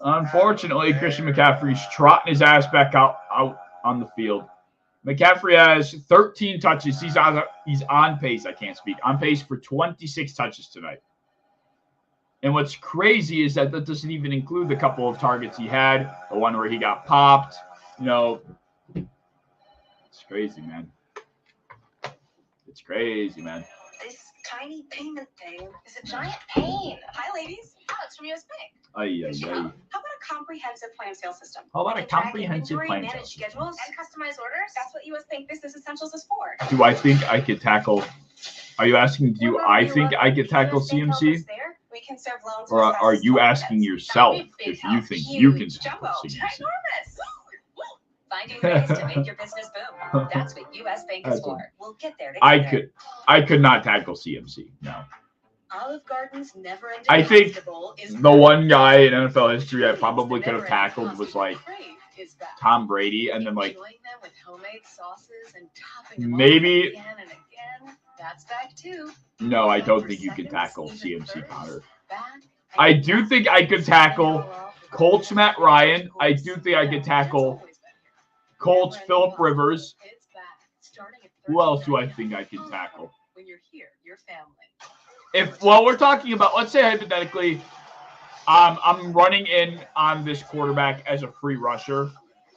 Can I bring them down?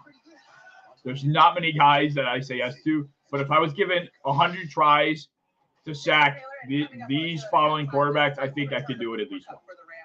Colts Phillip Rivers, Colts Matt Ryan, Sam Howell. Not Sam Howell, I'm kidding. But those two guys, I think for sure, I could at least have a shot. I think I could have a shot. I'm 6'5", running a 4.4 and 240. Yeah, are you?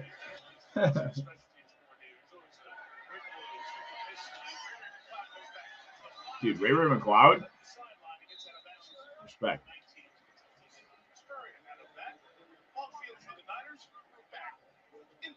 Here's a question. If you were given a one-on-one in the open field, could you make...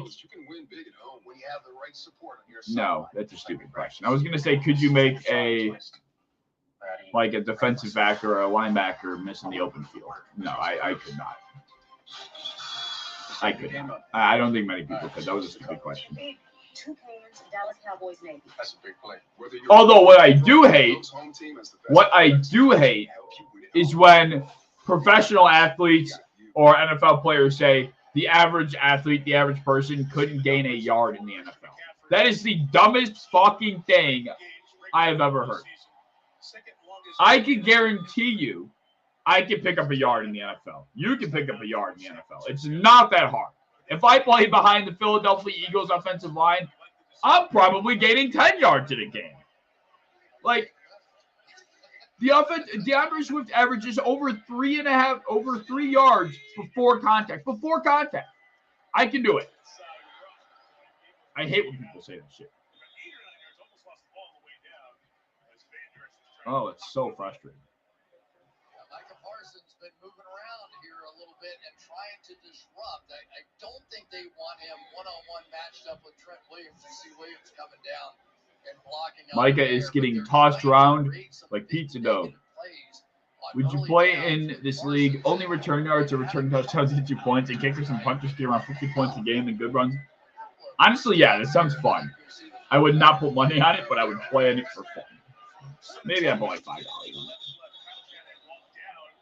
So many ways to pick up a yard. Exactly. Eagles touch push. Exactly. I mean, there's just so many ways that you can get a yard. I also think I could throw for 10 yards in an NFL game. I think if you went into an NFL game and the defense was treating it as if you were just a regular offense, and I and my offense was treating it like I just need 10 yards, I will be able to gain 10 yards with screens or dump offs or something like. Yeah, I could. 49ers scored before. Yeah, it seems like that's going to be the case here. I think they get at least 3. Should the push get outlawed? No, I don't think so. I don't think so. Not every team can execute it at such a high rate, and I think if the Eagles have found a play that works so well for them because they know how to run it, and that's really it. Yeah, I think it's fair as well. If we were seeing all these other teams run it with such a high success rate, I would say, you know what, I guess you can consider it. But even then, I don't understand what the argument would be to ban it because it's football. Like, what about it is not a football play? Like, I guess that's my question. What about it is not a football play? Like, even if, hypothetically speaking, all these other teams were using the tush push and they were, they had an 85, 90% success rate with it. Like, why, what would be the justification to ban it? Because it's too good? Like, that's a stupid reason to get. Do you think you could take a hit in the NFL? No, not a chance. I would break 9 bones in my body and probably die. Yeah, the nicest way possible, me too. I would have a hard time getting it. No. I wouldn't let myself take a hit. I would slide, go down, collapse. I wouldn't even try to evade a free rusher. Wow, that's a low ball. Wow, Golden Boy Brock Purdy throws a ball into the fucking dirt on an inbreaker. This dude's ball placement is not good. Sorry. He's inconsistent with his ball placement. I will die on that hill. it's that moment, right? You jump into the wow, I'm shocked they didn't pick that up. I'm shocked they did not pick that up. And now Dak has a chance to score. Here we go. Come on, Dak.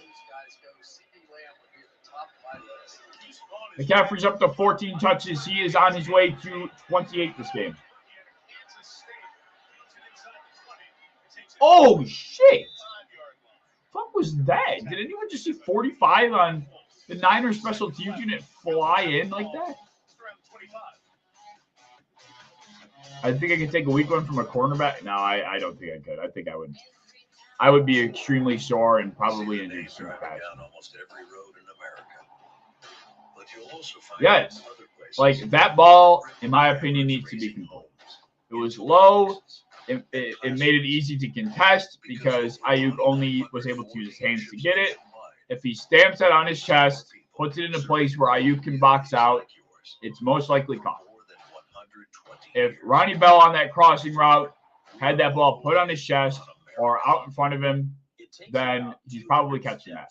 But Ronnie Bell was throwing a ball earlier in this game that was high, but slightly behind, made it a tough grab. Brandon Ayuk was throwing a ball earlier in this game on a deep post. It was behind him. Easy breakup. It's like he's not a consistent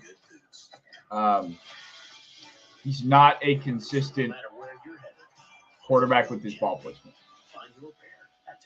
How tall and how much you weigh? I am 6 foot. I'm just under 6'1". I like to tell people I'm 6'1", but I'm more like a very tall 6 foot. You know when you like have a 4th and 1? You know when you have like a 4th and 1, but it's like a really long 1 yard? That's like kind of how I am, like 6 foot. I'm a very tall 6 foot, and I'm like 170. 6 foot 170. I'm kind of a stick, but I'm all right. I'm kind of strong. I'm a fast guy. You know, I'm not gonna take a hit, but I'll run around you. You know, if you hit me, you blindside me, I'm probably gonna be knocked out. I'll take it. You know, I'll be able to run. I can run. Yeah, I'm a scrawny guy. But I'll shake out your boots.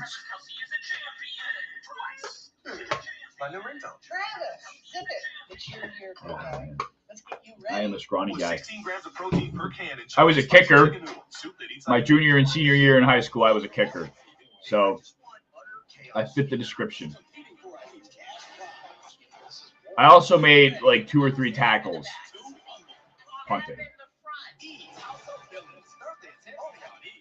I also had to make a couple tackles. What's my max bench? If you're asking me, I don't know because I don't work out. I genuinely don't know. I don't work out. I don't got time for that. Or if you guys are talking to each other, then my bad. I don't talk Jim. I talk football though.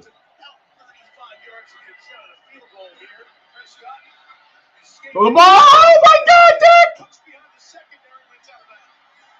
Oh, that was a better throw. Dad. That's a manic throw, and he actually had him.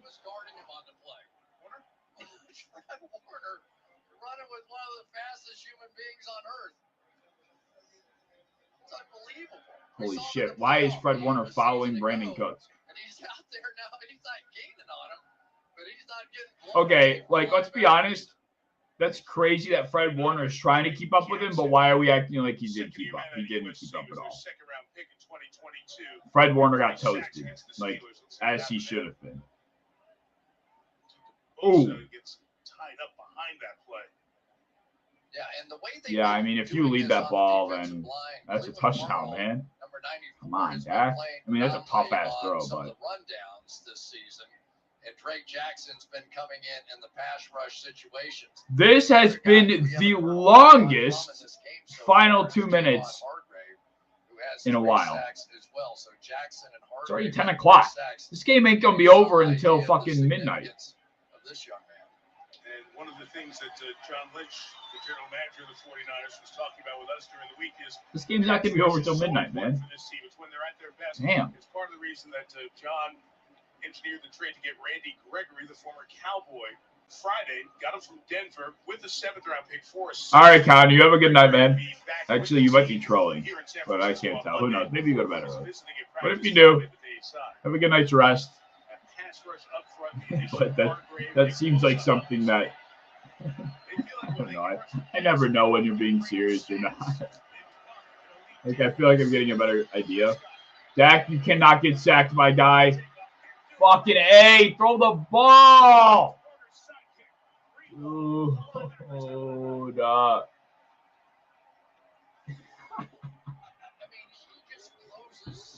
That's a funny ass comment. When he starts attacking, doesn't have to be a quarterback, when he grab a receiver, tight end, running back, whatever.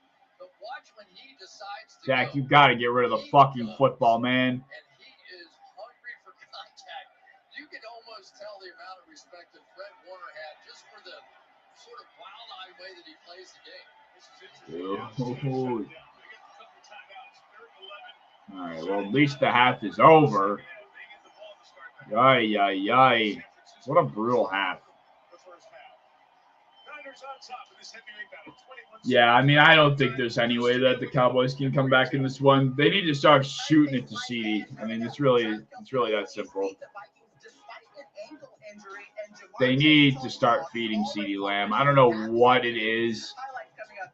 I don't know what it's going to take for them to wake up and realize that that's, kind of what they got to do. But 2 for 14 against one of the best defenses in football. You need to, you're going to be losing.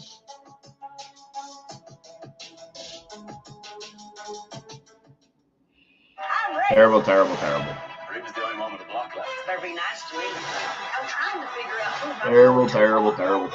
was my bets.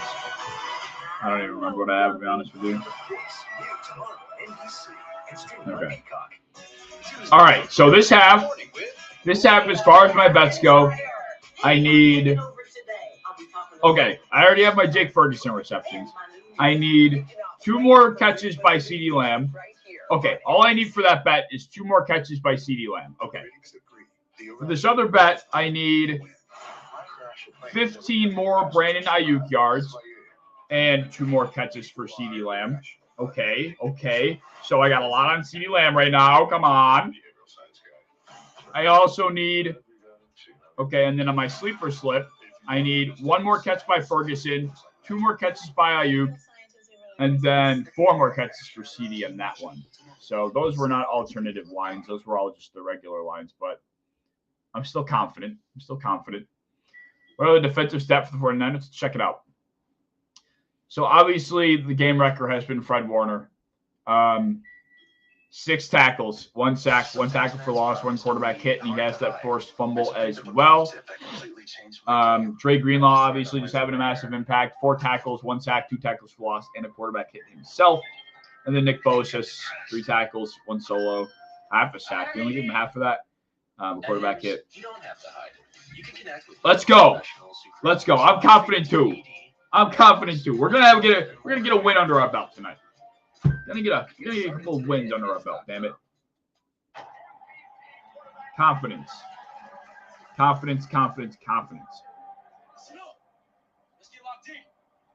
mean, in a game that you're down by 14 points, I'd like to think that they're going to try and get the ball in the hands of their best player this game. You'd like to hope so.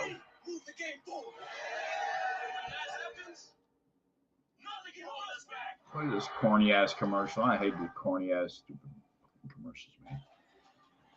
Ay.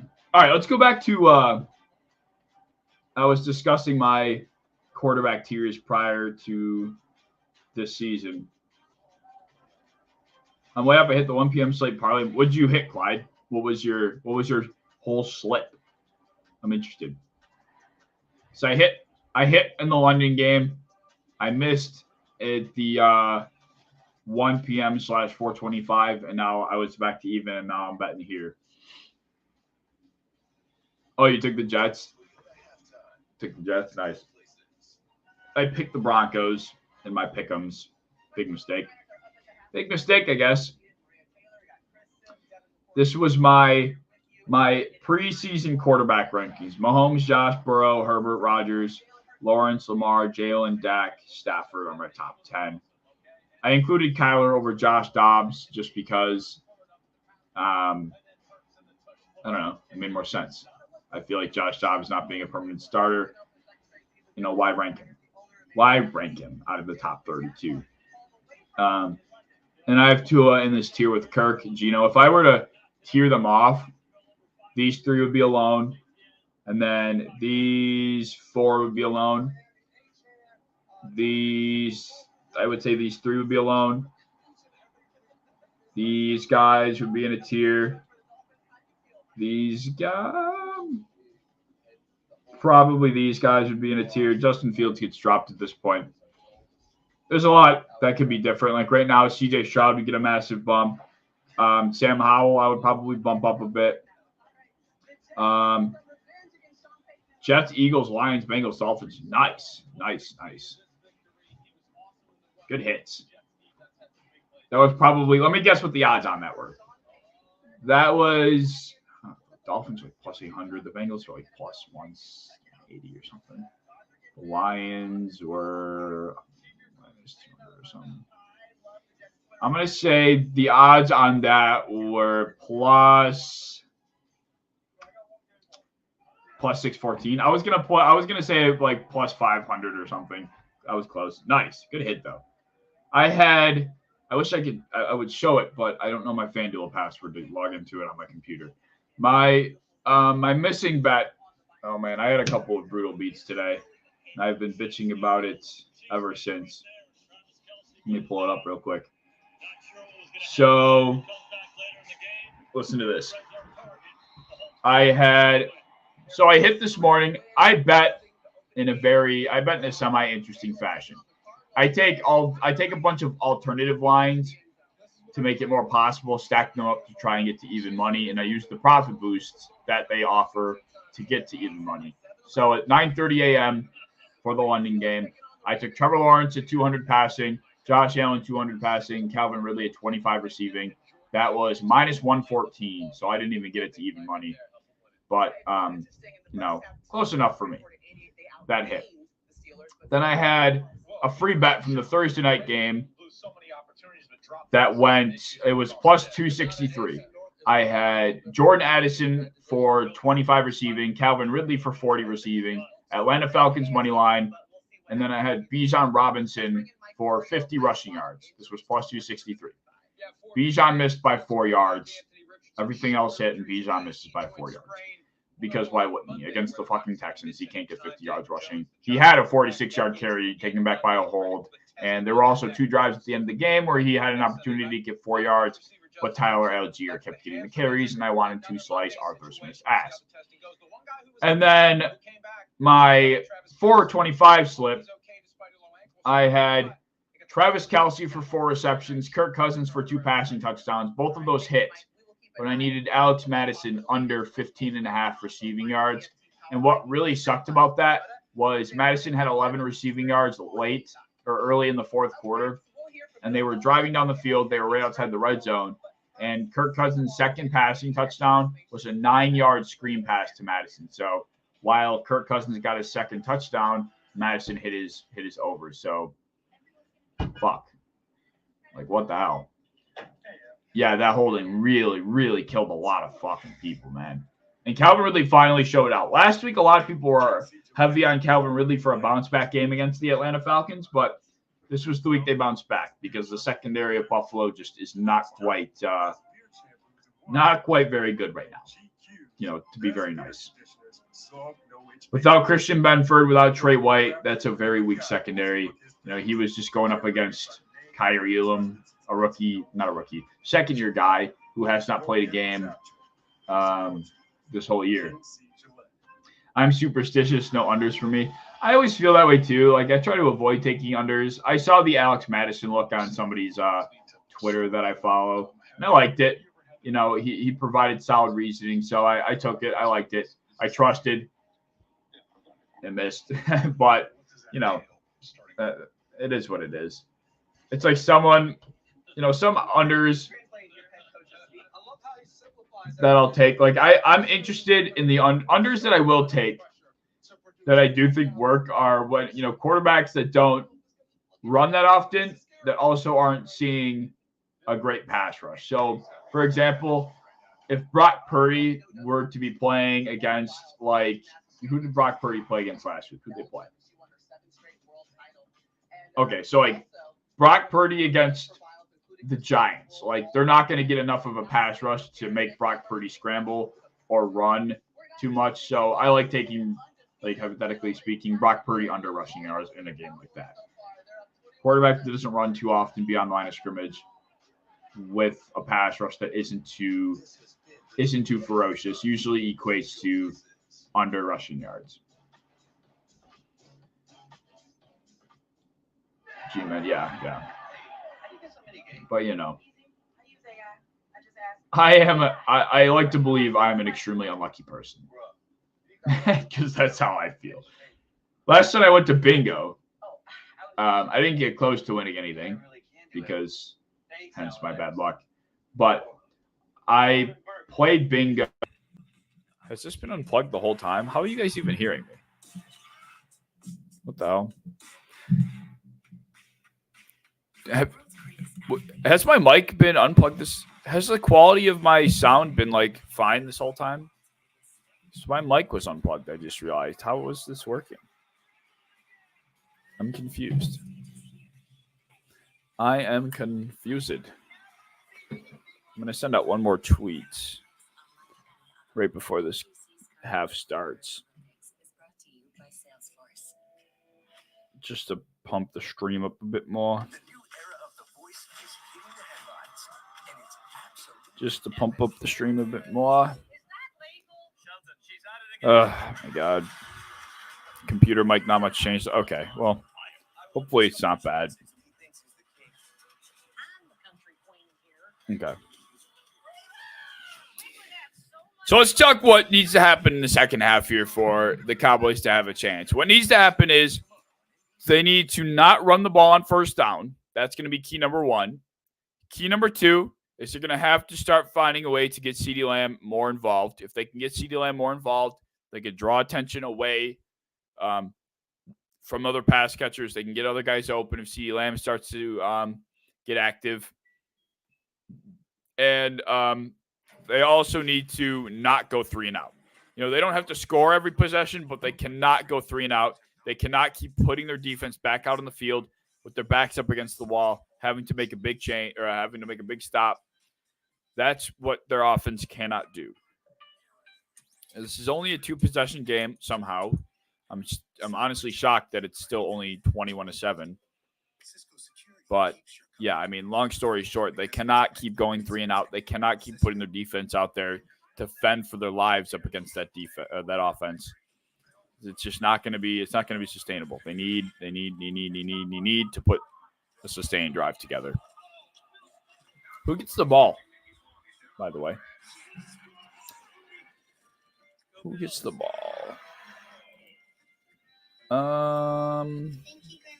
Cowboys do. Sick. Okay.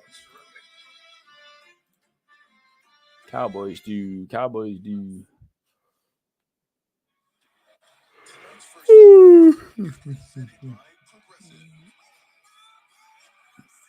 It's halftime over yet, man. God. This game might actually go till midnight.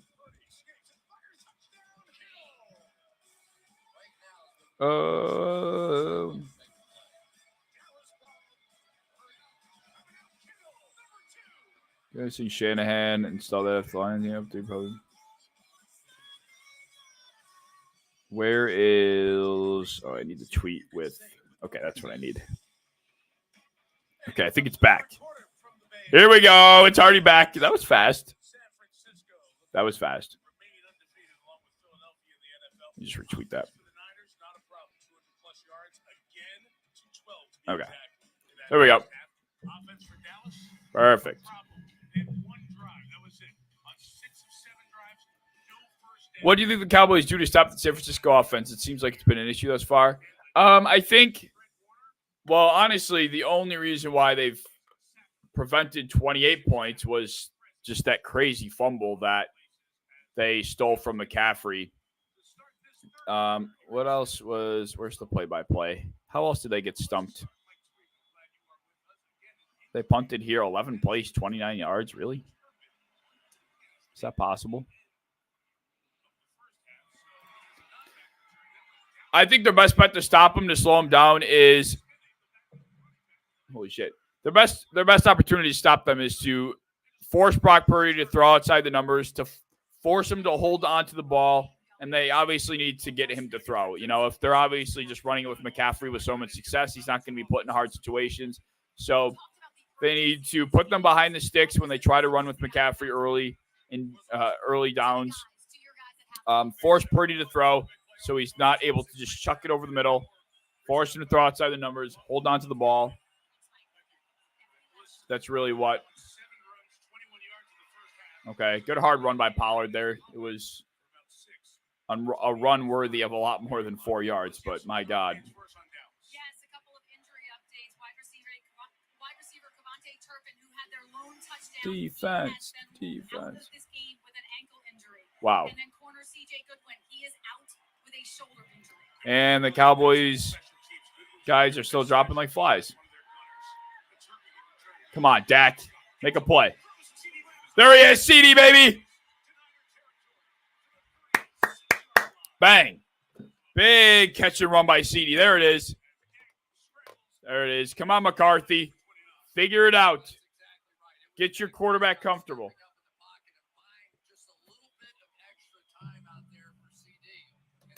I mean, that wasn't even a route. That was just a broken play. That was just a quarterback and a receiver making a play. I hate that call. I hate that call. Stop with the first out runs, man. You cannot have a big pass play like that. And then on the following play, line up in I form, show your cards, and run the ball into a brick wall. That's terrible. Drop back, throw, make a play again. I hate that play call, man. I hate it. I hate it. I hate it. I hate it. I hate it.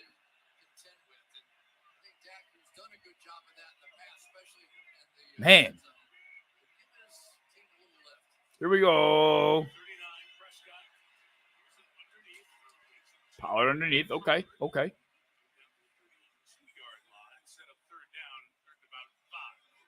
Yeah, here we go.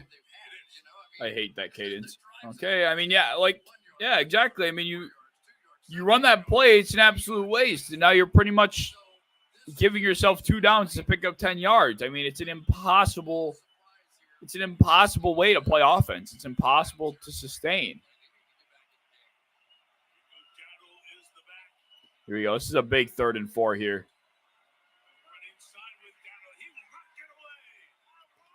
3rd and 4 handoff. I mean, I don't hate the idea because I think they were going to try and just go for it. But my God. That's bad. Yeah.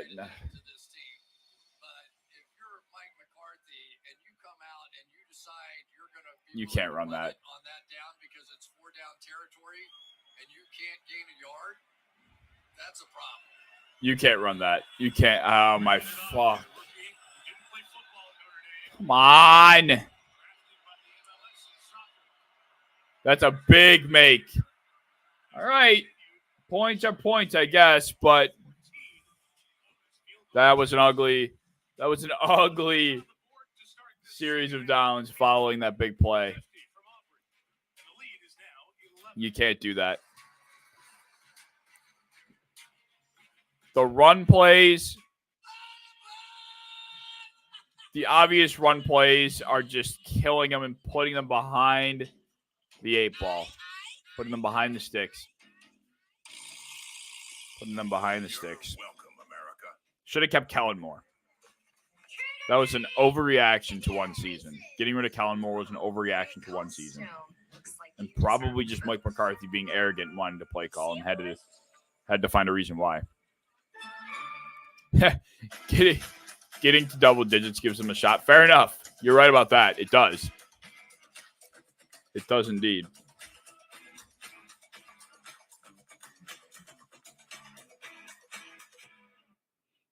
How good does it feel when Threshold Decor welcomes more seasonal style for less. When you can save on good together groceries and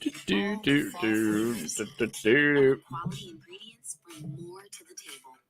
When you get low prices on the latest trends. Quality and coziness.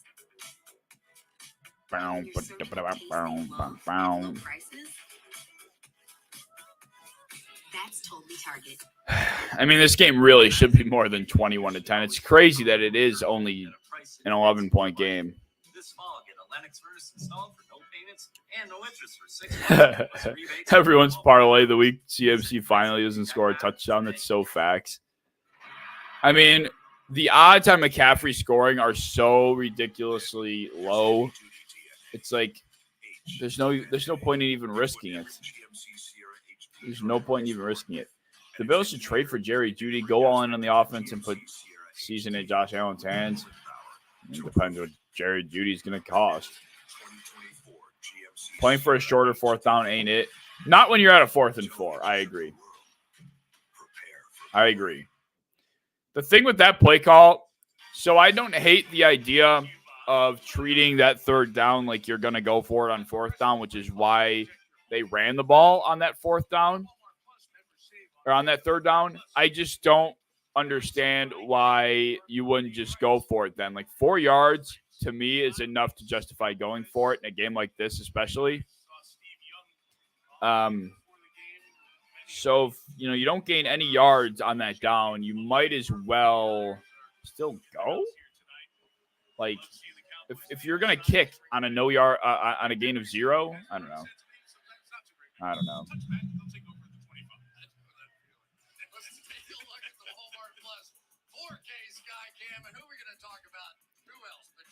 don't know. I have the over for points. Nice.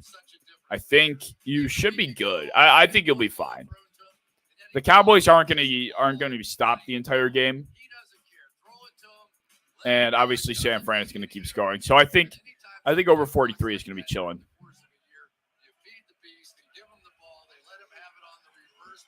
Wait, Kittle has 2 touchdowns?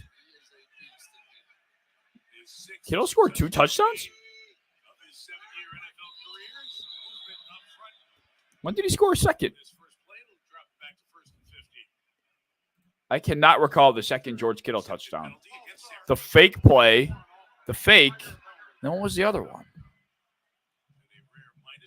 I don't remember. And I just had something spoiled for me because I'm on the game cast. Son of a bitch. Yeah, the first 2. Why can't I remember? Ay. Here we go. 1st and 15.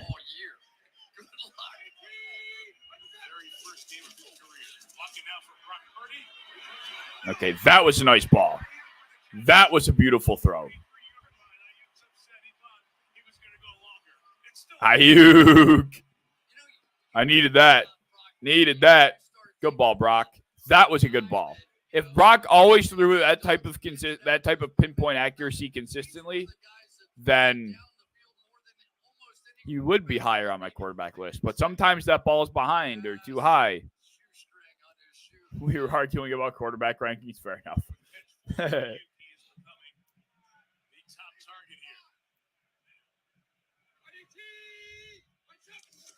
He stacked Stephon Gilmore there so well. He stacked him so well. It's impossible to guard.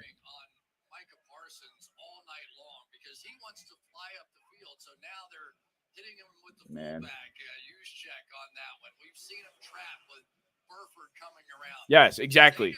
Like Ben Baldwin says here, 3rd and 4 run is fine if you're planning on going for it, but if not, there's zero sense. Exactly. So one more for Ayuk. Do I need? I think so.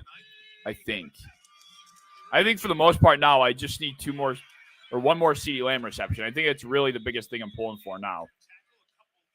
Yeah, I think this is primarily what I need. But on my one of my other slips, yes, I do need that. I think I need 5 catches from Ayuk. So yeah, 1 more for him. And then I'll need 3 more catches from CD and 1 more catch from Jake. Yes. All of which are possible. I think your over is looking good.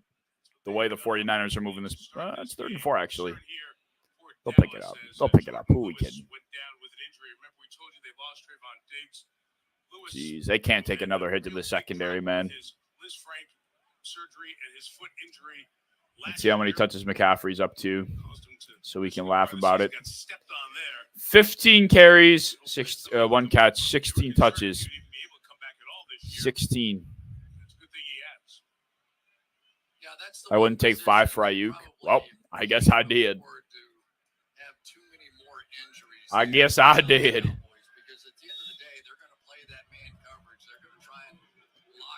I've become very scarred when betting reception yards or yards just in general for receivers because I always feel like receptions are the safer play. I don't know. That's just me.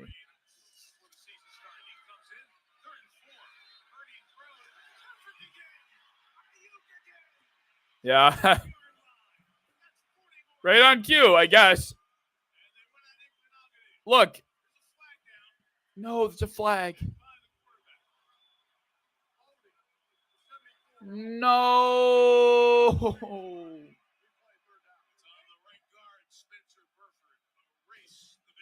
No, man.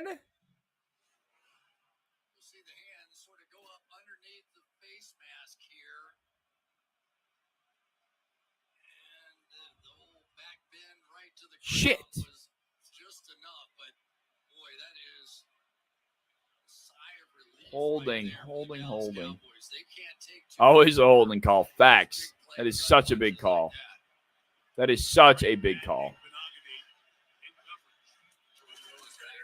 Now it's 3rd and 14. It goes from 3rd and 4 to 3rd and 14. Doesn't matter. Somehow, some way, Kyle Shanahan schemes up such a devious ball or such a devious play that Deebo Samuel is streaking wide open over the deep middle portion of the field. Somehow Kyle Shanahan is that smart.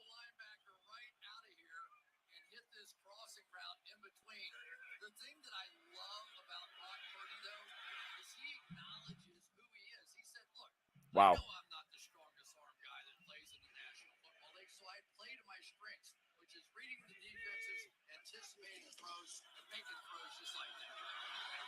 Fucking Kyle Hughes check on a slant.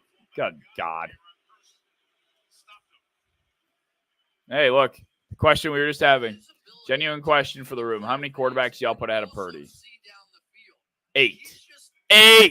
This guy's saying Purdy's top 10. Oh, I'm going to bookmark this tweet and come back to it and look at all the just beyond moronic responses. We're going to go back and look at that after the game. Just for shits and giggles.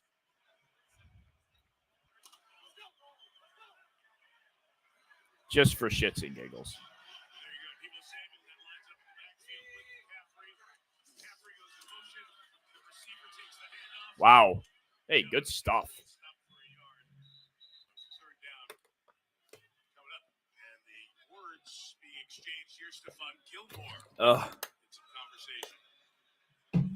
Essential water.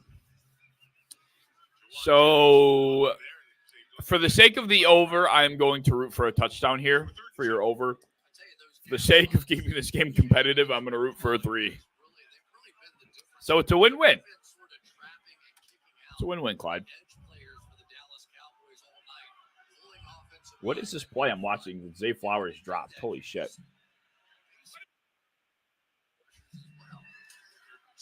No way. George Kittle. Wow. Holy shit. George fucking Kittle, man. Dude creates more separation.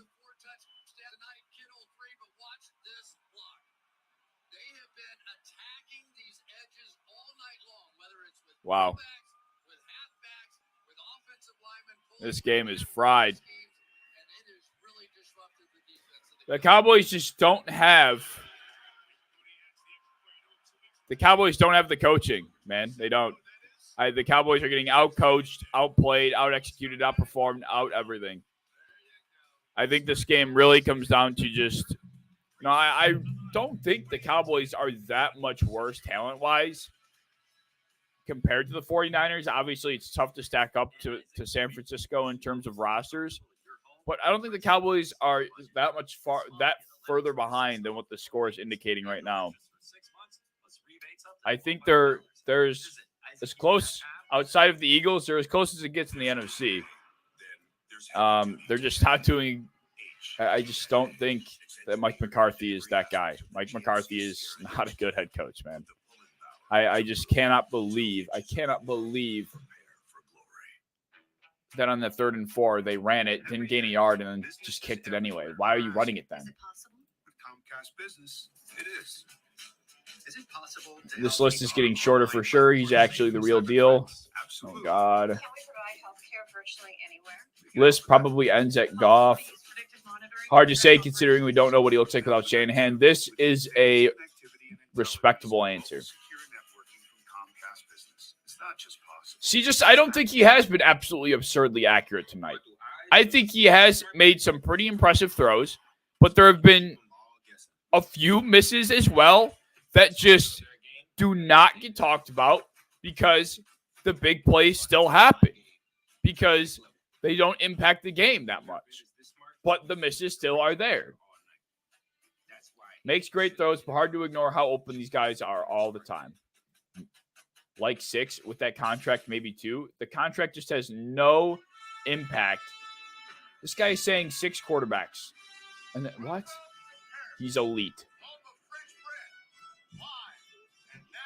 10 to 15.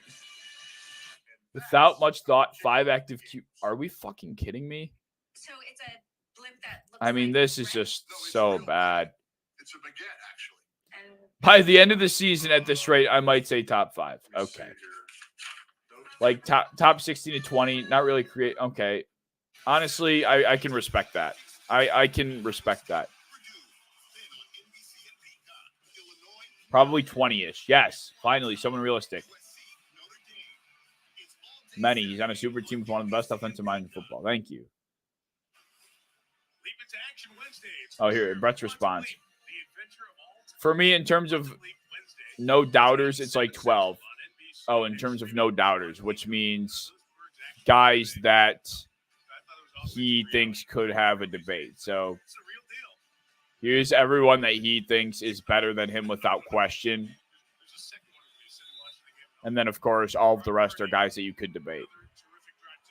Purdy is better than Geno? Like, no, he's not. Geno is one of the most accurate quarterbacks in football. Like, come on.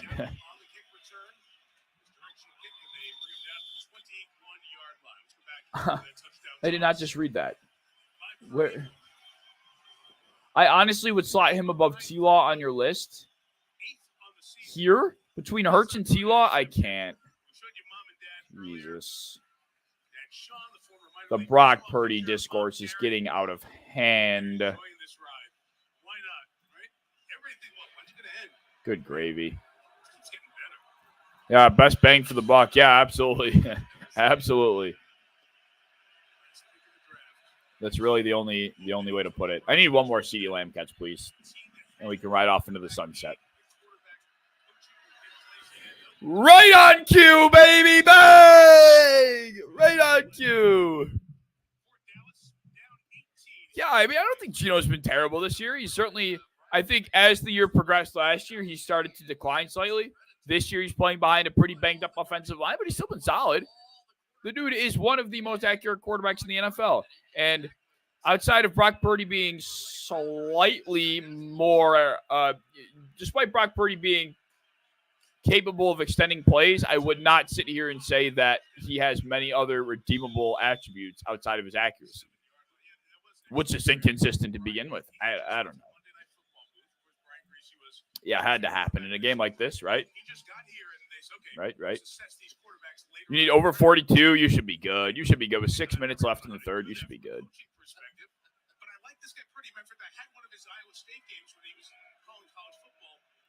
Yeah, here we go. What a block by. And he got picked off.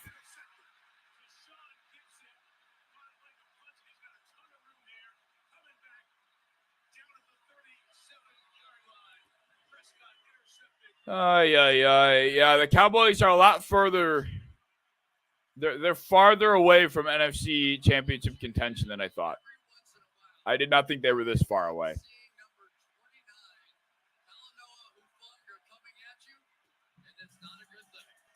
The Dallas Cowboys are, at this point in time, a lot farther away from contending in this conference. It's really just Philadelphia and San Francisco.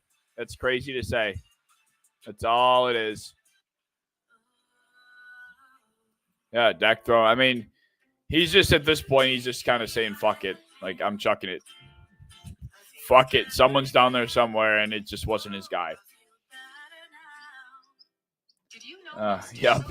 Folks, the Cowboys at it again. They are who we thought they were. Kellen Moore, Mike McCarthy. Thank you. What a mortifying performance by Dallas. Flat in every phase. Yep. So I can keep them all guessing. And so I know their game better than they do. Well, this is a massacre. So I can take my game to the 49ers offense, Ayuk game, McCaffrey game. Yeah, I mean. You sleep at the right temperature. That's why 80% of NFL players. Let's just, I mean, this is just an insane group of weapons.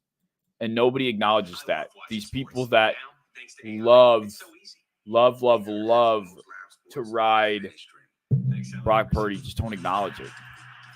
Even Philly is going to, oh yeah, Philly. I don't think Philly looks like they're capable of competing with this team right now either. I don't think they are. I don't think they're capable. Philly's been another team that's relatively inconsistent. I think Brian Johnson is getting more comfortable as an offensive coordinator. I think he's coming from. I think he was the quarterback's coach in Seattle. This is the first time he's been an offensive coordinator. I think we're seeing the growing pains actively, but it does seem like they are improving week to week, getting on the same page more often. Him and Jalen Hurts are filling each other out. So. The stupid chunky chicken noodle soup commercial. Look at this bet. This guy needs a Ronnie Bell touchdown to turn who just has $127 to throw on a plus 39,000 parlay. He got to get it was a free bet? A 127 bonus bet. He got 40 yards from Debo, a Kevontae Turpin touchdown, and a Ronnie Bell anytime touchdown. And the thing is, we're at a point in this game where Ronnie Bell could absolutely start getting the ball. Yeah, 100%. And I think a lot of that has to do with Brian Johnson. Just feeling out what is best for this team. And I think what's helped him is he just doesn't ask Jalen Hurts to drop back as much. He's realized, like, I have the best run game in football, and I need to abuse it as much as I possibly need to, as much as I possibly can. And that's what he's doing. So, on another note, as crazy as this might be to say, I think the Giants gave the 49ers more issues. I think the Giants and the Cardinals gave the 49ers more issues than the Cowboys are. The Rams certainly did. Yeah, I don't. If Ronnie Bell scores a touchdown, I'll piss myself. Yeah, I mean, the Cardinals, the Giants, and the Rams all gave this team a harder time than the Cowboys are right now. No McCaffrey. This is what I like to see. You're up by 18. The Cowboys' offense isn't going anywhere. You do not need to beat down McCaffrey. You don't need to beat down McCaffrey with touch after touch after touch. I like this. Yeah, that was a little bit close for a long time. That was a little bit too close for my liking for a while. I was like a little taken aback by that.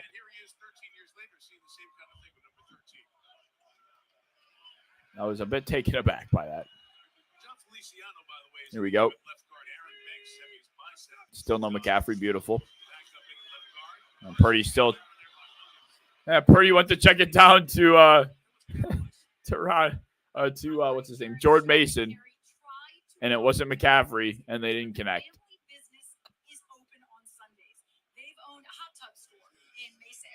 Yeah, honestly, he's done enough today. He's done enough. They put up this sign, which reads, "Gone to watch a football game." It has Sean's phone number on it, so when people text about purchases, why are we watching? What is the obsession with Brock Purdy's parents? What is the obsession with that? Very bizarre. Oh, there's McCaffrey. He'll probably get the ball here now. Yep, there it is. Right on cue. McCaffrey's back. Walks on the field. Purdy dumps it off. How many days a year do you need a hot tub? Mason, right? How many days a year do you need a hot tub? I don't know. No, I got it. That's true. Okay. Tarico's funny. Can you imagine being a parent and watching your kid just dice up the NFL the way they Tarico's funny. 3rd and 2 here. 3rd and 2. Former Iowa State quarterback. Cowboys bring an extra man. There's no way this is going to McCaffrey. No, it's Jawan Jennings. I thought I saw McCaffrey go that way. Oh, boy. This game's over. I mean, it's an 18-point game, 3 possessions, but, like, it really isn't necessarily over. It's just you can feel the air has been sucked out of the room for this team. I would rather have a sauna. I don't hate that. I'm not, like, I can't take heat like that for too long. Like, we just got a hot tub, and I enjoy being in it for the first, like, 15 to 20 minutes, but after that, it just gets too hot for me. Like, I just can't handle it. And it's not as enjoyable as it was for the first 20 minutes after that first 20 minutes. And I feel like that'd probably be the same case for me in a sauna. Going through to be a quarterback, when did you kind of know? Maybe I'm a little bit better. Maybe I've got it. I've never been in one, to be honest. I've never been in a sauna. Playoff game, 4th down, I roll left, throw a touchdown. And at that moment, he said, I knew it's not too big for me. And he did it at Perry High School in Gilbert, Arizona. Didn't have a lot of success. Oh, man, this game's over. To the state championship for the first time. They lost by a touchdown. And then at Iowa State. You just need what for your over 38? You need over 43. You need another touchdown would be good. Good. Debo taking the handoff. Yep. Are they going to throw a flag for that? Nope. No flag. And it really was. It was Kyle Shanahan that kind of said, you know, when I'm talking. Oh, there's still a whole quarter left in this game, man. I guess that's not bad. I still need another Ayuk. I still need another Ayuk catch. Give me an Ayuk catch. Come on. Give it to me. Give me one more Ayuk catch. Give me. What else do I want? A couple more CD, a couple more Ferguson. Hey, give me this. Go to Ayuk here. Play action. Shit. First down. Right there for the first down at the 13-yard line is the Niners here. Their second drive of this half, just continuing to move the ball effectively. Man, this is just a killing. Absolute killing. There's just no life on that Cowboy sideline. This doesn't feel like there's a leader keeping them upbeat or anybody trying to keep the spirits high. Just dead. They know they're defeated. They know they lost, which is, I guess, fair, but really just no type of anything.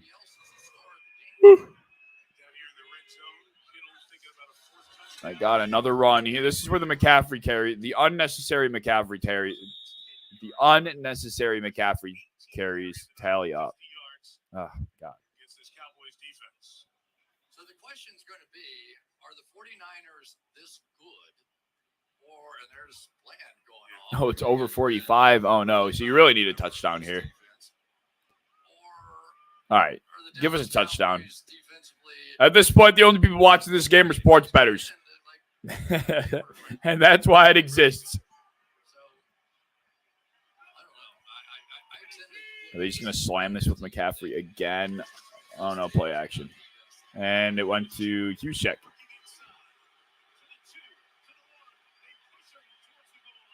Oh, wow. They were able to hold him back. Wow. Hushek almost had a tutty. They were able to shove him backward.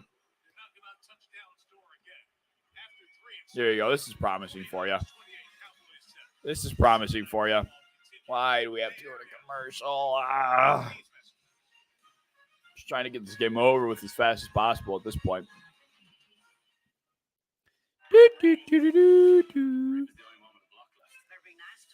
Yeah, I mean, it's just the Cowboys, I personally do not think as far as talent goes, are as far off from the 49ers as this game is representing. I just don't think the coaching is there. I think that's really the biggest difference. I think the difference is coaching, and that's what we're seeing in this game tonight. They weren't prepared to take on this 49ers team. I don't think they came in with the proper game plan. There's been some questionable calls on the part of Mike McCarthy. Dak Prescott doesn't look like he's in the right headspace. He doesn't look comfortable. Ever since early in the game when the run game was shut down, they've really been unable to do very much offensively. I don't think this is a roster deficiency. I think this is a coaching deficiency. I thought, Dallas was going to this year. They could stack up with the top two teams, but obviously not. They are right now after this game at best. I would say they are a divisional round team. They're a divisional round team at most. Yeah, he's having a hard time tonight, especially, and I think that's in part to some of the things that I think Dak is struggling himself individually, but I think Mike McCarthy is having a lot to do with that too.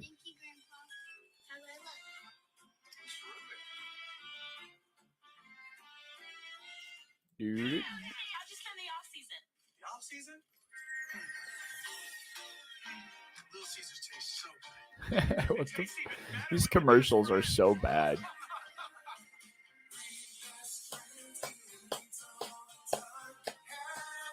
I thought this was going to be a better game.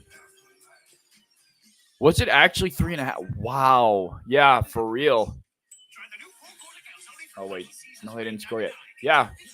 3.5 points. I wish I would have smashed that. I wish that was a smash play on my chalkboard, but it was not. 3.5. Wow. 28-10. Bunch of Cowboy fans came to watch their team come back and avenge those years. Excuse me. Tired. Here comes another McCaffrey touch. Another touchdown, another touch. Get stuffed? Oh, shit. Wow, he got stuffed. I was like minus 141, though. Yeah, still, though. For it to be 3.5 in the first place is pretty crazy. And it felt like the 49ers offense kind of neutralized that on the Cowboys team. Does that make sense? Totally agree with you. It feels like is this going back to McCaffrey? It's probably gonna. They had Hushek back there. Maybe they'll give it to Hushek this time. No play action this time. There it is. Feed juice. Hushek. They were trying to get him a touchdown so bad. Purdy's got 4 touchdowns, and it just feels like he's done like really nothing. Respectfully. Yeah. I thought it was 5.5. Wow. Jeez. Good game. 35-10.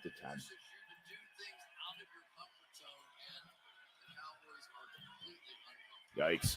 I don't know if I have it in me to watch the rest of this game. I'm going to be honest with you. I'm going to watch the next drive by Dallas, see how it goes, and then we'll go from there. Purdy is up to 252 passing yards. He's got 4 touchdowns on the day. He's had a good day. He's had a good night. He is a statistical maniac. He is a statistical maniac. Wow.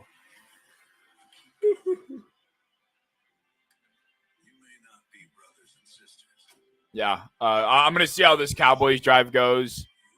If it doesn't look good, yeah.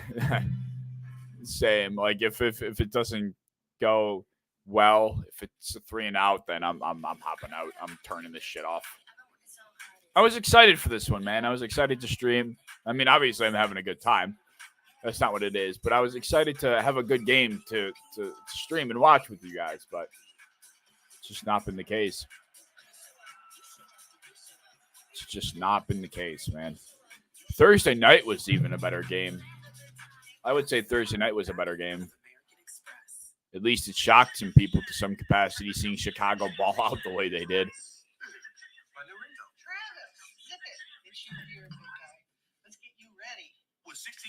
That's really all I ask for. We're talking about it earlier. All I ask for is a good game. I feel like every week there's been at least three murders. Every week it feels like there's at least 3 murders. Yeah, I mean, and that's the other thing. It's like sometimes these non-competitive games make these impossible to hit. Make them impossible to hit. It's frustrating. Oh, man. If anybody has 50 yards for CeeDee Lamb, you're pissed right now. Hopefully he gets it. I had money on the breadsticks. It was fun. It was fun. It was enjoyable to watch. It was enjoyable to watch Justin Fields and DJ Moore go to work, primarily DJ Moore. But, you know, I'm not convinced that offense has got it figured out yet. I know Justin Fields has, you know, he showed signs over these last couple of weeks. I think DJ Moore finally breaking out is helping that. I'm still not convinced just yet that the Bears offense has it figured out, though. Do you think the Bills get back on track? When we get Gruden, if I'm back, hopefully we trade for a cornerback. Means no. I think we get back on track. Yeah, the Bills will get back on track. I'm not worried about that. I'm just worried about how the defense will manage in the long term with all of these injuries. Like you said, a cornerback is going to need to be addressed. We're going to need to address the cornerback. Holy shit. We're going to have to address the cornerback position because we can't go on with just Kyer and Dane Jackson. I think sorry,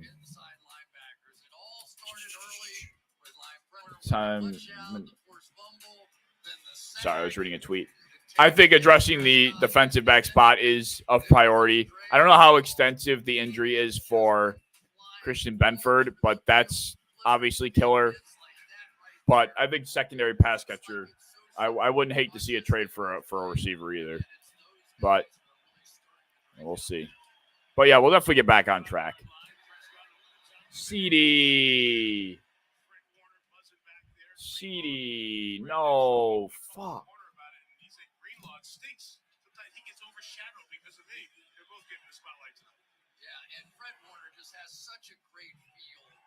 Damn it. Nah, I don't think the Broncos trade Surtain. No way. No way. It would be nice, but no way. CeeDee, you can't drop that, brother. Holy shit, that didn't hit the ground? Holy fuck, this offense is terrible. What the hell was that?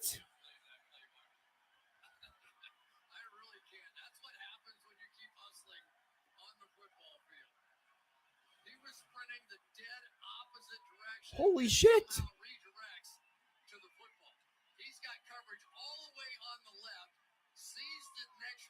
How did that get bounced that much? The fuck is Michael Gallup doing? Oh, it got broken up.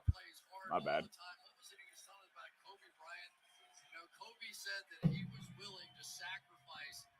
Wow.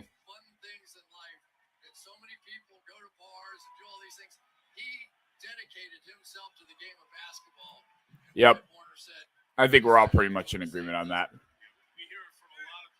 I think we're all pretty much in agreement on that for sure.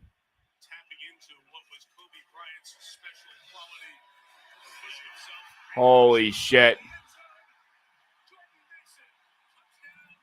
All right, so I'm going to see if Dak gets rolled out on this next drive. And if he does, then I guess I'll watch because that was a quick one. But now we're getting to just absolute murder territory. This is awful.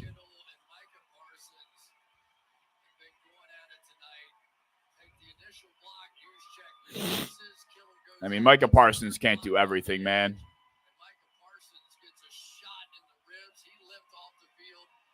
Hey, that's right. Let's go. Hit your over. Easy money. Who's down?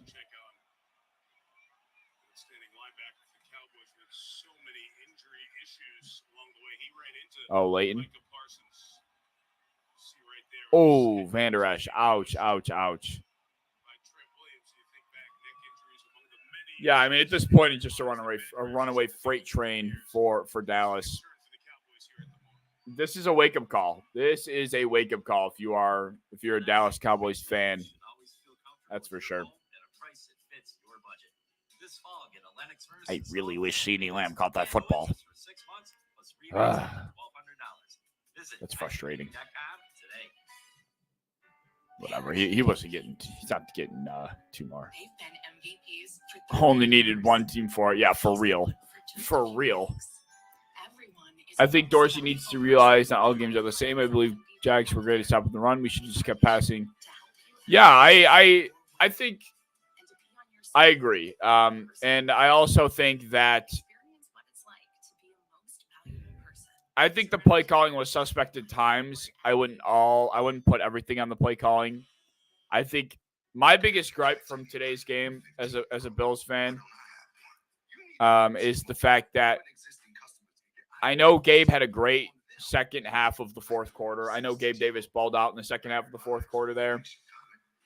But my biggest problem is that for a majority of that game, the only way we were moving the ball was Josh Allen and Stephon Diggs, and that was it because our run game wasn't working, so it was left with Josh and Diggs, which is sometimes fine. That connection is able to do it all. We're able to lean on it, but there needs to be someone else outside of Gabe or outside of Steph to step up. I mean, it can't always be just them. It can't always be just Diggs. And I look to Gabe to be that presence in those kind of games, but he just never really is. And you know, I know the box score would say otherwise because he put up some points at the end of that game.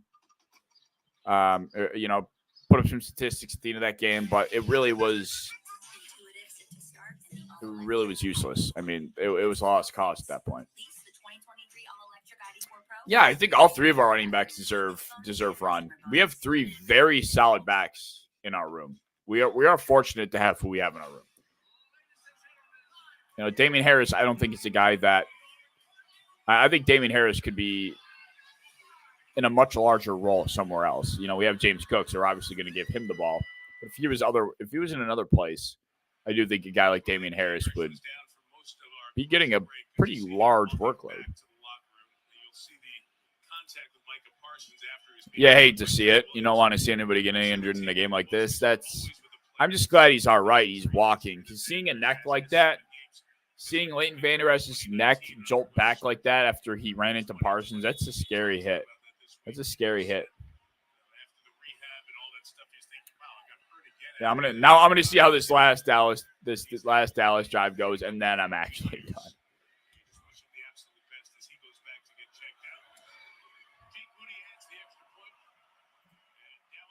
All you guys have to do is outplay the Dolphins. Easier said than done. Yeah. Fortunately, we were able to get a leg up on them last week, even though we lost this week. But it just sucks that the injuries have just piled up so soon, so early in the season. We get healthy. We get Von Miller back. Trey White's healthy, fully healthy, has an offseason ready to go. You know, we bring Jordan Poyer back. He's healthy back there still.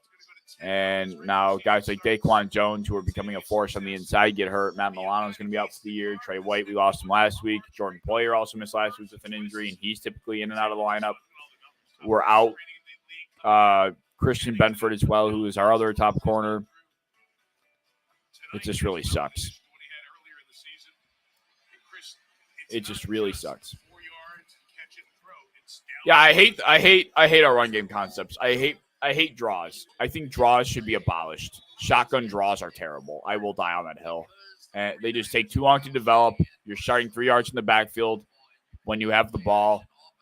And I get it allows you to get it doesn't even allow you to get a running start. You're given the ball in a stagnant position on a draw. So not only are you starting 2 yards behind the line of scrimmage, but you're also not getting the running start. I cannot stand draw plays.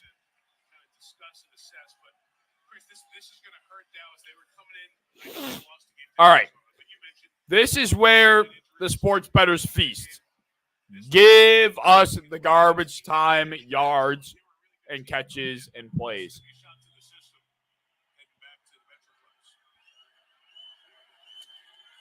And they're running it. Why? Why? This was the first real test for the West Coast offense, the Texas Coast offense, and Dak's come a long way with it. I mean, we saw them on opening night, and we've seen them a month later now. And obviously, this defense a little too much for this offense. Oh, wow. Wow, okay. Holy shit, Pollard. What's up, Saucy? What's up? We're just watching the end of the slaughter. Finishing up the end of the slaughter. Not bad, man. How about you? I was hoping that this game would be better. Unfortunately, it was obviously a murder, but how's your day going? How's your day going?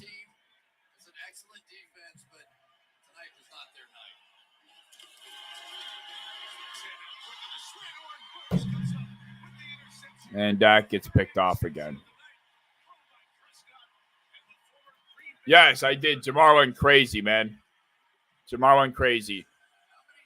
Zach Taylor found a way to get Joe Burrow, put him in a position to get Jamar Chase the ball, and they were successful doing it. And that's what the Dallas Cowboys need to be able to do with CeeDee Lamb, and they are unable to because Mike McCarthy is not a good coach.